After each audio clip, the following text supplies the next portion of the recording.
ನಮಸ್ಕಾರ ವೀಕ್ಷಕರೇ, ಕರೆಂಟ್ ಅಫೇರ್ಸ್ಗೆ ಸ್ವಾಗತ. ನಾನು ಶ್ರೀನಾಥ್. ಅಂಚೆ ನೌಕರರಿಗೆ ಹಲವಾರು ಬೇಡಿಕೆಗಳಿದೆ. ಅದೇ ರೀತಿಯಲ್ಲಿ ಗ್ರಾಮೀಣ ಪ್ರದೇಶದ ಪೋಸ್ಟ್ಮ್ಯಾನ್ಸ್ಗಳಿಗೂ ಕೂಡ ಹಲವಾರು ಬೇಡಿಕೆಗಳಿದೆ.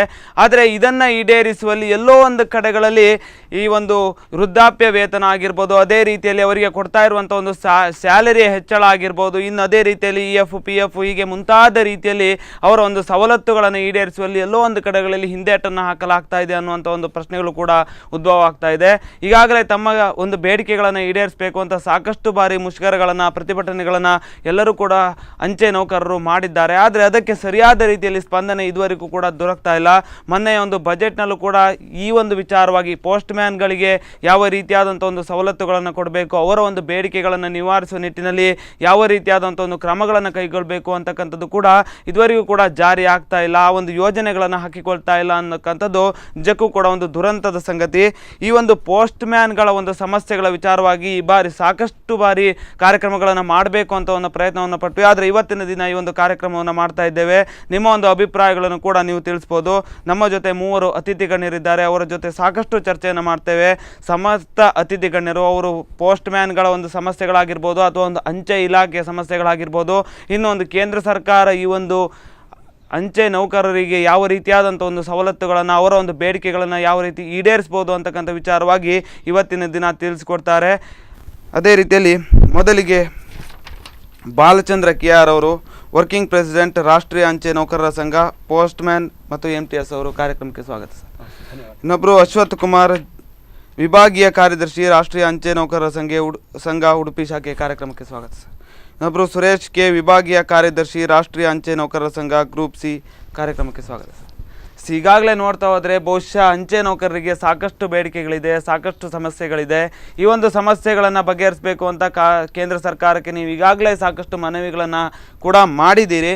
ನಿಮ್ಮ ಒಂದು ಬೇಡಿಕೆಗಳೆಲ್ಲ ಏನೇನಿದೆ ಸರ್? ಸರ್, ಮೊದಲನೇದಾಗಿ ಇದಕ್ಕಿಂತ ಮುಂಚೆ ಒಂದು ಕರೆ ಇದೆ. ಹಲೋ, ಎಲ್ಲಿಂದ ಕರೆ ಮಾಡ್ತಾ ಇದ್ದೀರಿ ಸರ್? ನಿಮ್ಮ ಹೆಸರು? ನಮ್ಮ ಹೆಸರು ನಾವು ಉಡುಪಿ. ಹೇಳಿ ಸರ್. ಹೇಳಿ ಸರ್. ನಾವು ಪೋಸ್ಟ್ ಮ್ಯಾನ್ಗಳ ವಿಚಾರವಾಗಿ, ಅಂಚೆ ನೌಕರರ ಒಂದು ಸಮಸ್ಯೆಗಳ ವಿಚಾರವಾಗಿ ಇವತ್ತಿನ ದಿನ ಮಾತಾಡ್ತಾ ಇದ್ವಿ. ಹೇಳಿ ಸರ್. ನಿಜವಾಗ್ಲೂ ಪೋಸ್ಟ್ ಮ್ಯಾನ್ ಕೆಲಸ ತುಂಬಾ ಕಷ್ಟ ಇದೆ. ಇವರಿಗೆ ಬೇಕಾದಂತ ಸವಲತ್ತು ಕೊಡ್ಬೇಕಾಗುತ್ತೆ, ಮನೆಗೆ ಹೋಗ್ಬೇಕಾಗುತ್ತೆ, ಕೆಲವೊಂದು ಸಮಸ್ಯೆ ಎದುರಿಸ್ಬೇಕಾಗುತ್ತೆ. ಇಂಥದ್ರಲ್ಲಿ ಇವರು ಹೇಳ್ತಿರೋ ಎಲ್ಲ ಬೇಡಿಕೆಯನ್ನು ಈಡೇರಿಸಬೇಕಾಗುತ್ತೆ ಅನ್ನೋದು ನನ್ನ ಅಭಿಪ್ರಾಯ. ಎಸ್, ಧನ್ಯವಾದಗಳು ಸರ್. ಇದೇ ವಿಚಾರವಾಗಿ ನಾವು ಚರ್ಚೆಯನ್ನು ಮಾಡ್ತೇವೆ. ಈಗಾಗಲೇ ನಾನು ಕೇಳಿರೋ ಹಾಗೆ ನಿಮ್ಮ ಒಂದು ಸಮಸ್ಯೆಗಳೇನು ಅಂತಕ್ಕಂಥದ್ದು ಮೊದಲಾಗಿ ಸರ್, ಈಗ ಹೇಳುವುದಿದ್ದರೆ ಭಾರತ ದೇಶದ ಇಲ್ಲಿ ಸುಮಾರು 1,29,500 ಗ್ರಾಮೀಣ ಪ್ರದೇಶದಲ್ಲಿ ಗ್ರಾಮೀಣ ಅಂಚೆ ಕಚೇರಿಗಳು ಸೇವೆಯನ್ನು ಸಲ್ಲಿಸಿದೆ. ಇದರಲ್ಲಿ 2,42,500 ಗ್ರಾಮೀಣ ಅಂಚೆ ನೌಕರರು ಇವತ್ತು ದೇಶಾದ್ಯಂತ ಸೇವೆಯನ್ನು ತಲುಪಿಸ್ತಾ ಇದ್ದಾರೆ. ಆದರೆ ಅವರಿಗೆ ವೇತನ ಪರಿಷ್ಕರಣೆ ಇವತ್ತಿನ ಆಗಲಿಲ್ಲ. ಅವರ ವೇತನ ಪರಿಷ್ಕರಣೆ ಮಾಡುವವರೇ ಸರ್ಕಾರದ ವತಿಯಿಂದ ಶ್ರೀ ಕಮಲೇಶ್ ಚಂದ್ರ ಸಮಿತಿಯನ್ನು, ಏಕಸದಸ್ಯ ಸಮಿತಿಯನ್ನು, ಅವರ ವೇತನ ಪರಿಷ್ಕರಣೆಗಾಗಿ ಒಂದು ಸಮಿತಿಯನ್ನು ನೇಮಿಸಿತ್ತು. ಆ ಸಮಿತಿಯು ತನ್ನ ಇಲಾಖಾ ನೌಕರರಿಗೆ ಯಾವ ರೀತಿಯ ಒಂದು ಸವಲತ್ತುಗಳು ಸಿಗುತ್ತವೋ ಅದೆಲ್ಲವನ್ನು ಅವರಿಗೆ ಕೂಲಂಕುಷವಾಗಿ ಚರ್ಚಿಸಿ ಒಂದು ಒಳ್ಳೆಯ ಒಂದು ವರದಿಯನ್ನು ಸರ್ಕಾರಕ್ಕೆ ಸಲ್ಲಿಸುತ್ತೆ. ಇಲಾಖಾ ನೌಕರರಿಗೆ ಯಾವ ರೀತಿಯ ಒಂದು ಸವಲತ್ತುಗಳು ಸಿಗುತ್ತವೋ ಅದೇ ರೀತಿಯಲ್ಲಿ ಪ್ರಪೋರ್ಷನೇಟ್ನಾಗಿ ಅವ್ರಿಗೆ ಕೂಡ ಕೊಡಬೇಕನ್ನೋಂಥ ಒಂದು ಒಳ್ಳೆಯ ಒಂದು ವರದಿಯನ್ನು ಸಲ್ಲಿಸಿದೆ. ಆ ಪ್ರಕಾರ ಸಮಿತಿಯನ್ನು ವರದಿಯನ್ನು ಸಲ್ಲಿಸಿ 24/11/2016 ಸಮಿತಿಗೆ ಒಂದು ರಿಪೋರ್ಟನ್ನು ಕೊಡುತ್ತೆ. ಸುಮಾರು 1 ವರ್ಷ 18 ತಿಂಗಳು ಕಳೆದರೂ ಕೂಡ ಆ ಸಮಿತಿಯ ವರದಿಯನ್ನು ಅನುಷ್ಠಾನಗೊಳಿಸಲಿಕ್ಕೆ ವಿಳಂಬ ಧೋರಣೆಯನ್ನು ಸರ್ಕಾರ ತೋರಿಸಿತು. ಆ ಪ್ರಯುಕ್ತವಾಗಿ ದಿನಾಂಕ 22/5/2018 ಜೂನ್ 6ರವರೆಗೆ ಸುಮಾರು 16 ದಿನಗಳ ದೇಶಾದ್ಯಂತ ಅನಿರ್ದಿಷ್ಟ ಮುಷ್ಕರವನ್ನು ಹೂಡಲಾಯಿತು. ಇದು ಐತಿಹಾಸಿಕ ಮುಷ್ಕರ. 98% ಮುಷ್ಕರ ಯಶಸ್ವಿಯಾಗಿ ನಡೆದಿತ್ತು. ಇಲಾಖೆಯಲ್ಲಿ ನಮ್ಮ 3 ಸಂಘಟನೆ, ಅಂಚೆ ನೌಕರರ ಸಂಘಟನೆ ಇದ್ದರೂ ಕೂಡ ಅವರವರ ಭಿನ್ನಾಭಿಪ್ರಾಯಗಳು ಬೇರೆಯೇ ಇದ್ದರೂ ಕೂಡ, ಹೋಗುವ ದಾರಿಗಳು ಬೇರೆ ಇದ್ದರೂ ಕೂಡ, ಸದಸ್ಯ ಸಿದ್ಧಾಂತ ಬೇರೆ ಇದ್ದರೂ ಕೂಡ ಈ ಬೇಡಿಕೆಗಳ ಒಗ್ಗಟ್ಟಿನಿಂದ ಒಂದು ಬಲವಾದ ಹೋರಾಟವನ್ನು, ಸುದೀರ್ಘ ಹೋರಾಟವನ್ನು ಮಾಡಿತ್ತು. ಈ ಪಾರ್ಲಿಮೆಂಟ್ನಲ್ಲಿ ಕೂಡ ಇದರ ಬಗ್ಗೆ ಪ್ರತಿಧ್ವನಿಸಿ ಮಾಡಿತ್ತು. ಆದರೆ ಯಾವುದೇ ನಮ್ಮ ಬೇಡಿಕೆಗೆ ಸೂಕ್ತವಾದ ಸ್ಪಂದನೆ ಸಿಗಲಿಲ್ಲ. ಇವತ್ತು ಕೇಂದ್ರ ಸರ್ಕಾರದ ಯಾವುದೇ ಸಾಮಾಜಿಕ ಭದ್ರತಾ ಯೋಜನೆ ಇರ್ಬೋದು, ಅದೆಲ್ಲವನ್ನು ಕೂಡ ಈ ಸರ್ಕಾರ ನಮ್ಮ ಗ್ರಾಮೀಣ ಅಂಚೆ ನೌಕರರಿಂದ ಮಾಡಿಸ್ತಾ ಇದೆ. ಇವತ್ತು ಸಾಕಷ್ಟು ಯೋಜನೆಗಳೆಲ್ಲ ಒಂದು ಗ್ರಾಮೀಣ ಪ್ರದೇಶದ ಒಂದು ಪೋಸ್ಟ್ ಮ್ಯಾನ್ಗಳಿಂದಲೇ ಮಾಡ್ತಾ ಇದೆ. ಇದರಿಂದ ಕೂಡ ಪೋಸ್ಟಲ್ ಬೆಲ್ಟ್ ಕೂಡ ಅಂದ್ರೆ ಪೋಸ್ಟಲ್ ಏರಿಯಾ ಕೂಡ ಬೆಳೀತಾ ಇದೆ ಸರ್. ಖಂಡಿತವಾಗಿ ಸರ್. ಆದರೆ ಅವರಿಗೆ ಕನಿಷ್ಠ ವೇತನದಿಂದ ನಾವು ವಂಚಿತರಾಗಿದ್ದೇವೆ. ಇವಾಗ ಕಮಲೇಶ್ ಚಂದ್ರ ಸಮಿತಿ ಏನು ಒಳ್ಳೆಯ ರಿಪೋರ್ಟ್ ಅನ್ನು ಕೊಟ್ಟಿತ್ತು, ನಮ್ಮ ಫೈನಾನ್ಸ್ ಮಿನಿಸ್ಟ್ರಿಂದ ಕೂಡ ಅನುಮೋದನೆ ಸಿಕ್ಕಿತ್ತು, ಕ್ಯಾಬಿನೆಟ್ ಅಪ್ರೂವಲ್ ಕೂಡ ಆಗಿತ್ತು. ಆದರೆ ನಾವು ರಿಪೋರ್ಟನ್ನು ನಾವು ಅಧ್ಯಯನ ಮಾಡುವಾಗ ವ್ಯತಿರಿಕ್ತವಾದ ವರದಿಯಿಂದ ಬಂದಿತ್ತು. ಮಾಧ್ಯಮದಲ್ಲಿ, ಮೀಡಿಯಾದಲ್ಲಿ ಎಲ್ಲವೂ ಕೂಡ ಅವರ ವೇತನ 2 3 ಪಟ್ಟು ಏರಿಕೆ ಅಂತ. ವಾಸ್ತವದಲ್ಲಿ ನೀವು ಹೇಳಿದಾಗೆ ಕಮಲೇಶ್ ಚಂದ್ರ ಅವರ ವರದಿಯಲ್ಲಿ ಏನಿದೆ ಸರ್? ಕಮಲೇಶ್ ಚಂದ್ರ ವರದಿಯಲ್ಲಿ ಅವರಿಗೆ ಕನಿಷ್ಠ ವೇತನ ಕೊಡಬೇಕಂತ ಒಂದು ರಿಪೋರ್ಟ್ ಇದೆ. ಅವರಿಗೆ ಕನಿಷ್ಠ 18,000ದಿಂದ 26,000 ವೇತನ ಕೊಡಬೇಕಂತ ಇದೆ ಅವರಿಗೆ. ಅದನ್ನು 1/1/2016ರಿಂದ ಅದನ್ನು ಜಾರಿಗೊಳಿಸ್ಬೇಕಂತ ಇದೆ. ಅದನ್ನು ಕೂಡ ಕೊಟ್ಟಿಲ್ಲ. ಆಮೇಲೆ ಅವರ ಸಂಬಳ ಅಂದರೆ 10,000ದಿಂದ 12,000, 14,500 ಕೊಡಬೇಕಂತ ಕೊಟ್ಟಿದೆ. ಮತ್ತು ಆ್ಯನ್ಯುವಲ್ ಇನ್ಕ್ರೀಸ್ ಇದೆ 3%. ಏನು ನಾವು ಇನ್ಕ್ರಿಮೆಂಟ್ ಏನಿದೆ ಅದು 3% ಕೊಡಬೇಕು. ಅದು ಯಾವಾಗದಿಂದ 1/1/2016ರಿಂದ ಕೊಡಬೇಕಂತ ಇದೆ. ಆಮೇಲೆ ಫೈನಾನ್ಷಿಯಲ್ ಅಪ್ಗ್ರೇಡೇಷನ್ MACP ಅಂತ ನಮ್ಮ ಇಲಾಖಾ ನೌಕರರು ಏನಿದೆಯೋ 12 ವರ್ಷ, 24 ವರ್ಷ, 36 ವರ್ಷ ಸರ್ವಿಸ್ನಲ್ಲಿ ಅವರಿಗೆ 2 ಅಡ್ವಾನ್ಸ್ ಅಡಿಷನಲ್ ಆ್ಯನ್ಯುವಲ್ ಇನ್ಕ್ರೀಸ್ ಕೊಡಬೇಕಂತ ಕೊಟ್ಟಿದ್ದಾರೆ ಅವರು ರಿಪೋರ್ಟ್. ಆನಂತರ ಈ ನಮ್ಮ ಇಲಾಖಾ ನೌಕರರಿಗೆ, ನಮ್ಮ ಮಕ್ಕಳಿಗೆ, 2 ಮಕ್ಕಳಿಗೆ ಅವರ ವಿದ್ಯಾಭ್ಯಾಸಕ್ಕೋಸ್ಕರ ಅವರ ಚಿಲ್ಡ್ರನ್ ಎಜುಕೇಷನ್ ಅಲವೆನ್ಸ್ ಅಂತ ಕೊಡ್ತಾ ಇದ್ದಾರೆ. ಅದನ್ನು ಪ್ರತಿ ಚೈಲ್ಡಿಗೆ, ಪ್ರತಿ ಮಗುವಿಗೆ 6,000 ರೂಪಾಯಿ ಅಂತೆ ವಾರ್ಷಿಕವಾಗಿ ಕೊಡಬೇಕಂತ ಅವರು ವರದಿಯನ್ನು ಕೊಟ್ಟಿದ್ದಾರೆ. ಆಮೇಲೆ ಗ್ರ್ಯಾಚ್ಯುಟಿ ಅಂತ ಏನಿದೆ, ಬರೀ ಕೇವಲ ಮೊದಲು 60,000 ಕೊಡ್ತಾಯಿದ್ರು, ಈಗ ಅದು 5 ಲಕ್ಷ ಮ್ಯಾಕ್ಸಿಮಮ್ ಸೀಲಿಂಗ್ ಮಾಡಿ ಕೊಡಬೇಕಂತ ಕೊಟ್ಟಿದ್ದಾರೆ. ಅದು ಕೂಡ ಕೊಟ್ಟಿಲ್ಲ, ಅದು ಬರೀ ಈಗ 1.5 ಲಕ್ಷ ಮಾಡಿದ್ದಾರೆ. ಮತ್ತು EPF ಅದು ನಮ್ಮಲ್ಲಿ ಇಲ್ಲ, ಅದು ಕೊಡಬೇಕಂತ ESI ಅದು ರೆಕಮೆಂಡ್ ಮಾಡಿದ್ದಾರೆ. ಆಮೇಲೆ ರಿಟೈರ್ಮೆಂಟ್ ಬೆನಿಫಿಟ್ಸ್ ಅದು ಕೂಡ 1/1/2016ರಿಂದ ಕೊಡಬೇಕಂತ ಕೊಟ್ಟಿದ್ದಾರೆ, ಅದು ಕೊಟ್ಟಿಲ್ಲ. ಮತ್ತು ಕಂಪೋಸಿಟ್ ಅಲವೆನ್ಸ್ ಅಂದರೆ ಇವತ್ತು ಗ್ರಾಮೀಣ ಮಟ್ಟದಲ್ಲಿ ಏನು ಅಂಚೆ ಕಚೇರಿಗಳು ಕರ್ತವ್ಯವನ್ನು ನಿರ್ವಹಿಸ್ತಾ ಇದೆಯೋ ಆ ಅಂಚೆ ಕಚೇರಿಗಳು ತನ್ನ ಒಂದು ಬ್ರಾಂಚ್ ಪೋಸ್ಟ್ ಮಾಸ್ಟರ್ ಏನಿದ್ದಾರೆ ಅವರ ಸ್ವಂತ ವೇತನದಲ್ಲಿ ಅವರು ಕೊಟ್ಟು ಬಾಡಿಗೆ ನಡೆಸಬೇಕು. ಏನು ವಿದ್ಯುತ್ ಬಿಲ್ ಇರ್ಬೋದು, ಕಟ್ಟಡ ಇರ್ಬೋದು, ಎಲ್ಲವನ್ನು ಕೂಡ ಅವರ ಸಂಬಳದಲ್ಲಿ ನಿಭಾಯಿಸಬೇಕಂತ ಸಂಗತಿ ಸರ್. ಅದಕ್ಕೇನು ಮಾಡಿದ್ದಾರೆ ಕಮಿಟಿ ಅಂದರೆ 1,600 ರೂಪಾಯಿ ರೆಂಟನ್ನು ಕೊಡಬೇಕಂತ ಅವ್ರು ರೆಕಮೆಂಡ್ ಮಾಡಿದ್ದಾರೆ. ಬಟ್ ಅದು ಕೂಡ ಆಗಿಲ್ಲ. ಹಾಗಾದ್ರೆ ಅವರಿಗೆ ಕೊಡೋದಿಲ್ಲ ಅಂದ್ರೆ ಬಾಡಿಗೆ ಕಟ್ಟಬೇಕು ಅಂತ ಸರ್ಕಾರದಿಂದ ಯಾವುದೇ ರೀತಿಯಾದಂತ ಒಂದು ಹಣವನ್ನು ಕೊಡೋದಿಲ್ವಾ ಅಂತ? ಏನು ಕೊಟ್ಟಿಲ್ಲ ಸರ್. ಅಷ್ಟು ಕೊಡ್ತಿದ್ದಾರೆ ಮೊದಲು, ಬರೀ ತಿಂಗಳಿಗೆ 50 ರೂಪಾಯಿ. ಮತ್ತೆ ಮೇಂಟೆನೆನ್ಸ್, ಮೊಬೈಲ್, ಎಲೆಕ್ಟ್ರಿಕ್ ಚಾರ್ಜಸ್ ಅಂತ ಹೇಳ್ಕೊಂಡು ಯಾವುದೇ ಇದಾಗಲಿ ರೆಂಟ್ ಅಂತ ಹೇಳಿ ಇದಾಗಲಿ ಯಾವುದೇ ಒಂದು ಪೇಮೆಂಟ್ ಆಗಲಿ ಇದಾಗಲಿ ಯಾವುದು ಕೊಡ್ತಾ ಇಲ್ಲ. ಇವರು 500 ರೂಪಾಯಿ ಇದರ ಬಾಡಿಗೆ ಪ್ಲಸ್ ಎಲೆಕ್ಟ್ರಿಕ್ ಬಿಲ್, ಎಲೆಕ್ಟ್ರಿಸಿಟಿಯ ಬಿಲ್ ಏನಿದೆ ಅದನ್ನು ಈ ಏನು BPM ಗಳಂತ ಹೇಳಿ ಅವರು ಬ್ರಾಂಚ್ ಪೋಸ್ಟ್ ಮಾಸ್ಟರ್ ಕೆಲಸ ಮಾಡ್ತಾ ಇದ್ದಾರೆ. ಅವರು ಇದನ್ನು ಅವರಿಗೆ ಬರುವಂತಹ ಸಂಬಳದಿಂದ ಅದನ್ನು ಅವರು ಭರಿಸ್ತಾ ಇದ್ದಾರೆ. ಆಮೇಲೆ ಸರ್ ಅದೇ ಕ್ಲಾಸಿಫಿಕೇಶನ್ ಮಾಡಿದೆ ಸಿಟಿ ವೈಸ್. ಎಕ್ಸ್ ಸಿಟಿಗೆ ಅಂತ 2,400 ರೂಪಾಯಿ, ವೈ ಸಿಟಿಗೆ 2,600 ರೂಪಾಯಿ, ಮತ್ತು ಝಡ್ ಸಿಟಿಗೆ 800 ರೂಪಾಯಿ. ಇದನ್ನು ಭತ್ಯೆ ರೂಪದಲ್ಲಿ ಅವರಿಗೆ ಮೊಬೈಲ್ ಚಾರ್ಜಸ್ ಮತ್ತು ಎಲೆಕ್ಟ್ರಿಕ್ ಚಾರ್ಜಸ್ ಅಂತ ಅಸಿಸ್ಟೆಂಟ್ ಬ್ರಾಂಚ್ ಪೋಸ್ಟ್ ಮಾಸ್ಟರ್ಗಳಿಗೆ ಕೊಡಬೇಕಂತ ಮಾಡಿದ್ದಾರೆ, ಅದು ಕೂಡ ಕೊಟ್ಟಿಲ್ಲ. ಆಮೇಲೆ ಇನ್ನೊಂದು ಇಂಪಾರ್ಟೆಂಟ್ ಮುಖ್ಯವಾದದಂತೂ ಲೀವ್ ಅಕ್ಯುಮುಲೇಷನ್ ಆ್ಯಂಡ್ ಎನ್ಕ್ಯಾಶ್ಮೆಂಟ್. ನಮಗೆ ಇಲಾಖಾ ನೌಕರರಿಗೆ 300 ದಿವಸಗಳ ಗಳಿಕೆ ರಜೆ ಇದ್ದರೆ ಆ ನಿವೃತ್ತಿ ಹೊಂದುವ ಸಂದರ್ಭದಲ್ಲಿ ಆ ವೇತನ ಭತ್ಯೆಯನ್ನು, ರಜಾ ಭತ್ಯೆಯನ್ನು ನಮಗೆ ಕೊಡ್ತಾಯಿದ್ರು. ಅದೇ ರೀತಿಯಲ್ಲಿ ಅವರಿಗೆ 180 ದಿವಸಗಳ ರಜೆಯನ್ನು ಗಳಿಕೆಯಲ್ಲಿ ಉಳಿಕೆ ಮಾಡಿಕೊಂಡು ಅದನ್ನು ಕೊಡಬೇಕಂತ ಅವರು ಕೂಡ ಒಂದು ಒಳ್ಳೆಯ ವರದಿಯನ್ನು ಕೊಟ್ಟಿದ್ದಾರೆ, ಸಕಾರಾತ್ಮಕ ವರದಿಯನ್ನು ಕೊಟ್ಟಿದ್ದಾರೆ. ಆಮೇಲೆ 30 ದಿವಸಗಳ ರಜೆ, ಅವರಿಗೆ ಕೇವಲ ರಜೆ ಇರಲಿಲ್ಲ. ಅವರು ರಜೆ ಹೋಗಬೇಕಿದ್ದರೆ ಅವರು ಇನ್ನೊಬ್ಬರ ಬದಲಿ ನೌಕರನ್ನು ನೇಮಿಸಿಕೊಂಡು ಅವರ ಸಂಬಳದಲ್ಲಿ ಕಡಿತಗೊಳಿಸಿ ಅವರಿಗೆ ಕೊಟ್ಟುಬಿಟ್ಟು ಅವರು ಸಂಪೂರ್ಣ ಹೊಣೆಗಾರರು. ಅವರು ನಾಳೆ ಓಡಿ ಹೋದರೆ ಏನು ಮಾಡ್ತಾರೆ, ಸಂಪೂರ್ಣ ಜವಾಬ್ದಾರರು ಅವರು. ಅವರ ಜವಾಬ್ದಾರಿ ನೆಲೆಯಲ್ಲಿ ಅವರು ಬದಲಿ ನೌಕರನ ವ್ಯವಸ್ಥೆ ಮಾಡಿಕೊಂಡು ಅವರು ರಜೆ ಹೋಗಬೇಕಿತ್ತು. ಅದಕ್ಕೆ ವರ್ಷಕ್ಕೆ 30 ದಿವಸಗಳ ರಜೆಯನ್ನು ಕೂಡ ಅವರು ವರದಿಯನ್ನು ಕೊಡಬೇಕಂತ. ಒಂದು ಕರೆ ಇದೆ. ಹಲೋ ಸರ್, ನಮಸ್ತೆ. ನಮಸ್ಕಾರ ಸರ್, ಹೇಳಿ. ಗಣೇಶ್ ಸುರತ್ಕಲ್ಲಿಂದ. ಹೇಳಿ ಸರ್, ಹೇಳಿ. ಹೇಳಿ ಸರ್. ದಾದಪನ್ನಾಗ ಒಂದು ನಿಕಲ್ನ ವಾಹಿನಿಗೆ ಮೊದಲ ನಿಕಲಿಗೆ ಧನ್ಯವಾದ. ದಾದಪನ್ನಾಗ ಧನ್ಯವಾದಗಳು ಸರ್. ಹೇಳಿ ಸರ್. ಎಂಕಲ್ನ ಪ್ರಾಬ್ಲಮ್ ಇನ್ನಿತ್ತು ಸರ್. ಒಂದು ಬ್ರಿಟಿಷ್ ಕಾಲೋಡ್ದು ಬೈದಿನ ಒಂಜಿ ಪ್ರಾಬ್ಲಮ್ ಇತ್ತೆ ಮಕ್ಕಳು ಮೂಲ್ ಕುಲ್ದಿರತ್ತೆ ಅಕಲಿಗೆ ಸಂಬಳ ಎತ್ಕೇಳ್ನೆ, ಎಂಕಲಿಗೆ ಸಂಬಳ ಎತ್ಕೇಳ್ನೆ, ಗ್ರಾಮೀಣ ಅಂಚೆ ನೌಕರಿಗೆ ಸಂಬಳ ಎತ್ಕೇಳ್ನೆ ಅಕಲ್ಲಕ್ಕನೆ ಬ್ಯಾಲೆ ಎಂಕುಲ್ ಮಲ್ಪುನು ಒಂದು ಡಿಪಾರ್ಟ್ಮೆಂಟ್ ಮತ್ತೆ ಎಂಕಲಿಗೆ ಗ್ರಾಮೀಣ ಅಂಚೆ ಮಲ್ದೇರು ಹ್ಮ್ ಎಂಕಲೆ ಗ್ರಾಮೀಣ ಅಂಚೆ ನೌಕರಿಗೆ ಸರ್ ದಾಲೆ ಇಜ್ಜಿ ಹ್ಮ್ ಹ್ಮ್ ಹ್ಮ್ ಅಕಲ್ ಅಕಲ್ಲಕ್ಕನೆ ಎಂಕುಲು ದೊಂಬುಡೆ ಪೋದು ಪೋಸ್ಟ್ ಮ್ಯಾನ್ ಬೇಲೆ ಮಲ್ಪೇರು ಹ್ಮ್ ಒಂಜಿ ಮೆಡಿಕಲ್ ಇಜ್ಜಿ ಹ್ಮ್ ಹ್ಮ್ ಹ್ಮ್ ಹ್ಮ್ ಅಂಚೆನೆ ಇಂಚ ಸೈಟ್ ಉಂಡಲ್ಲ ಹ್ಮ್ 1 ಲಕ್ಷ ಕೊಡ್ತೀನಿ ಸರ್ ಹ್ಮ್ ಹ್ಮ್ ಅಕಲ್ 30 ಲಕ್ಷ ಪತಂ ಪೋಪೇರು ಹ್ಮ್ ಒಂದು ಮೋದಿಗೂ ಗೊತ್ತಾಪುಜ ಒಂದು ಯೂನಿಯನ್ ಗೊತ್ತಾಪುಜ ಎಂಗುಲೆಗೂ ಭಾರಿ ಬೇಸರದ ಸಂಗತಿ ಹ್ಮ್ ಹ್ಮ್ ಹ್ಮ್ ಮಕ್ಕಳು ಸ್ಟ್ರೈಕ್ ಮಲ್ಪನಾಗ ಒಂಜೊಂಜಿ ಯೂನಿಯನ್ ಮಲ್ಪೇರು ಹ್ಮ್ ಒಂದು ಅಂಚೆ ಮಕ್ಕಳು ಮಲ್ತ ಜೇರಡಲ್ಲ ಎಂಕುಲು ಕೂಡ GDS ನಕುಲು ಹ್ಮ್ ಎಂಕುಲು ಕೂಡ ಒಂದು ನೆಕ್ ಪೋಡಾಪು ಕೋರ್ಟಿಗೆ ಪೋಡಾಪು ಹ್ಮ್ ಹ್ಮ್ ಹ್ಮ್ ದಾಯಕ್ ಪಂಡ ಕಣ್ಣೀರ್ ಆತುಂಡು ಹ್ಮ್ ದಾಯಕ್ ಪನ್ನಗ ಪೋಸ್ಟ್ ಆಫೀಸ್ ಒಂಜಿ ಎಡ್ಡ ರೀತಿಡು ಮುಂದುವರಿದಾಂಡ ಹ್ಮ್ ಗ್ರಾಮೀಣ ಅಂಚನವರು ಬೆಗಾರು ಏತುಂಡು ಜನಕಲಿ ಗೊತ್ತುಂಡು ಖಂಡಿತ ಅವಳ ಡಿಪಾರ್ಟ್ಮೆಂಟ್ ತಕಲು ಉಳ್ಳೇರತೆ ಹ್ಮ್ ಅಕುಲೆಗ್ ಜನಕಲು ಬನ್ನಾಗ ನಿರ್ತೀನಿ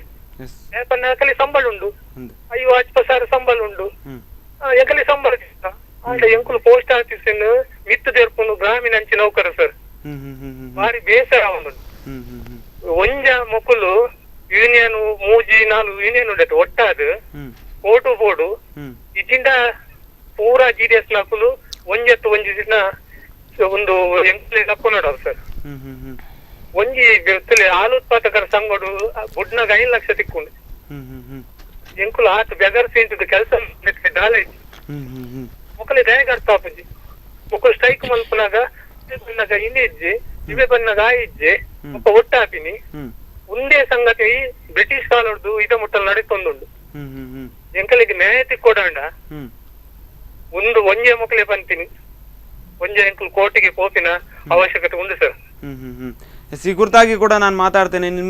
ನಿಮ್ಮ ಒಂದು ಅಭಿಪ್ರಾಯಗಳನ್ನು ಕೂಡ ತಿಳಿಸಿದ್ದಕ್ಕೆ ಧನ್ಯವಾದಗಳು. ಧನ್ಯವಾದ.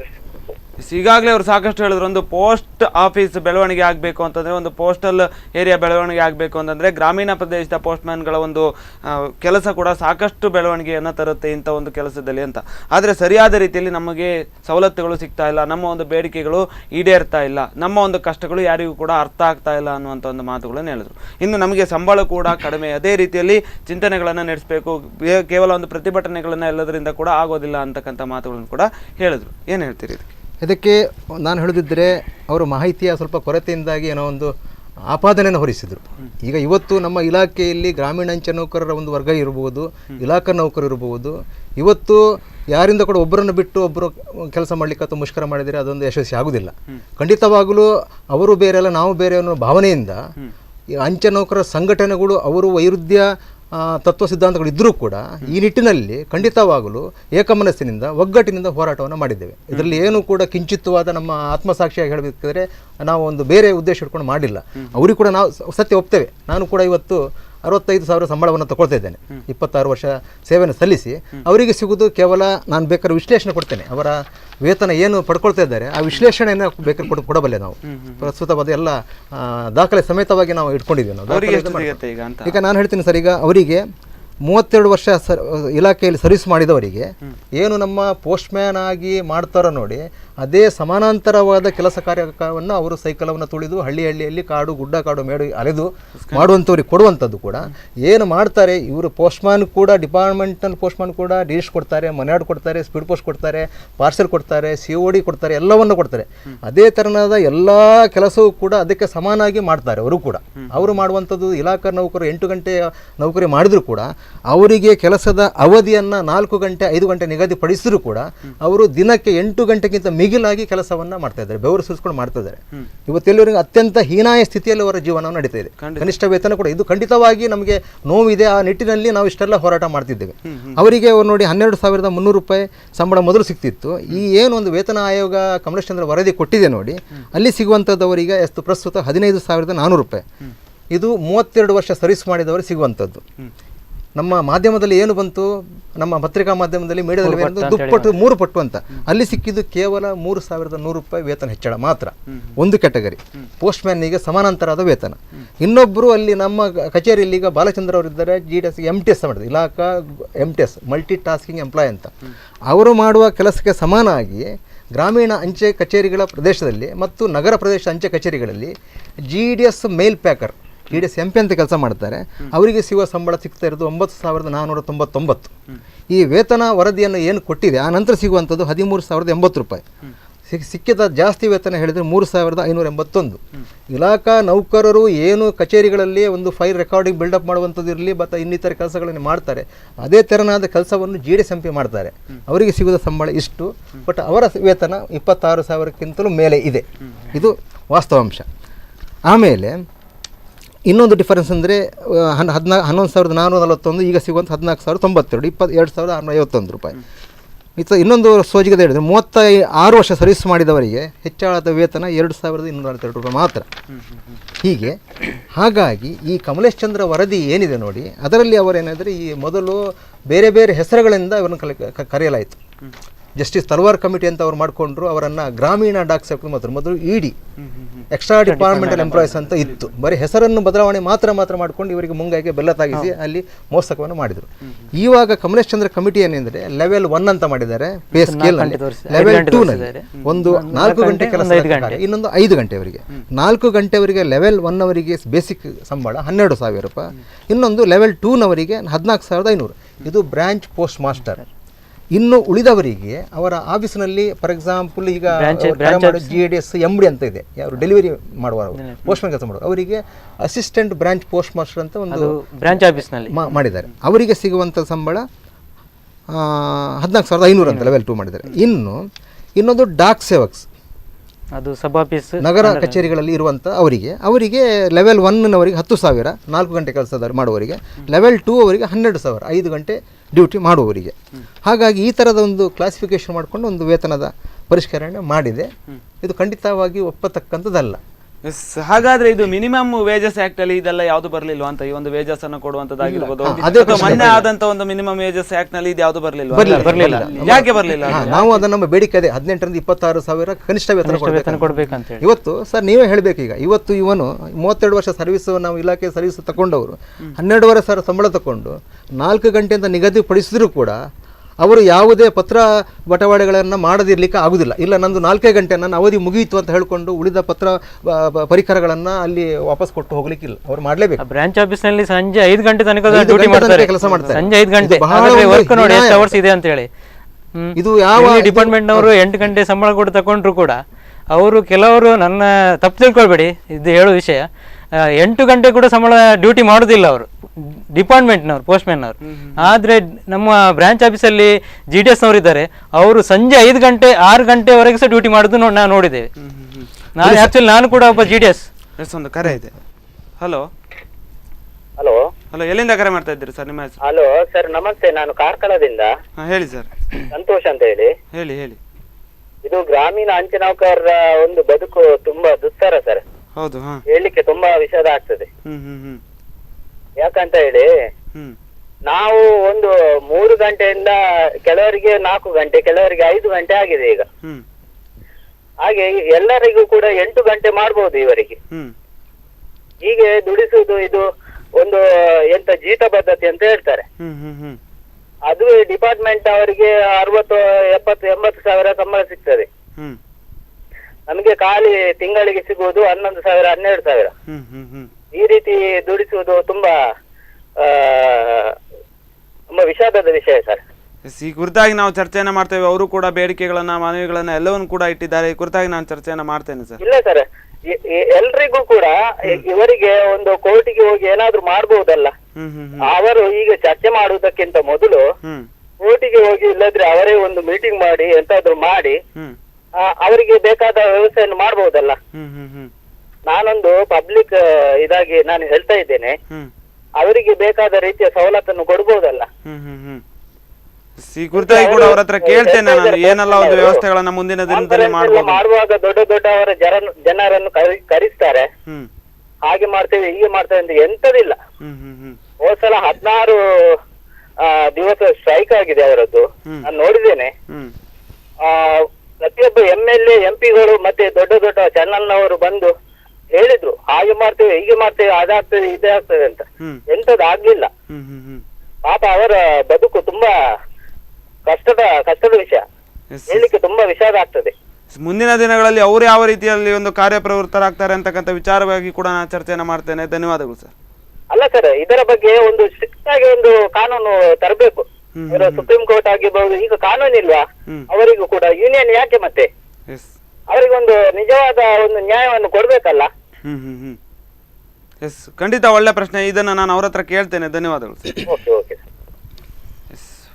ವೀಕ್ಷಕರೇ, ನೀವೇ ನೋಡ್ತಾ ಇರೋ ಹಾಗೆ ಗ್ರಾಮೀಣ ಪ್ರದೇಶದ ಅಂಚೆ ನೌಕರರಿಗೆ ಸಾಕಷ್ಟು ಸಮಸ್ಯೆಗಳಿದೆ. ಅಲ್ಲಿನ ಒಂದು ಪೋಸ್ಟ್ಮ್ಯಾನ್ಸ್ಗಳ ಒಂದು ಜೀವನ ಅಂತಕ್ಕಂಥದ್ದು ಅಕ್ಷರಶಃ ದುಸ್ಥಿರವಾಗಿದೆ. ಈ ಕುರಿತಾಗಿ ಸಾಕಷ್ಟು ಚರ್ಚೆಯನ್ನು ಮಾಡ್ತೇವೆ. ಮುಂದಿನ ದಿನಗಳಲ್ಲಿ ಯಾವ ರೀತಿಯಲ್ಲಿ ಒಂದು ಕಾರ್ಯಪ್ರವೃತ್ತರ ಆಗ್ಬೋದು ಅಂತಕ್ಕಂಥ ವಿಚಾರವಾಗಿ ಈ ಮೊದಲು ಒಂದು ವಿರಾಮ.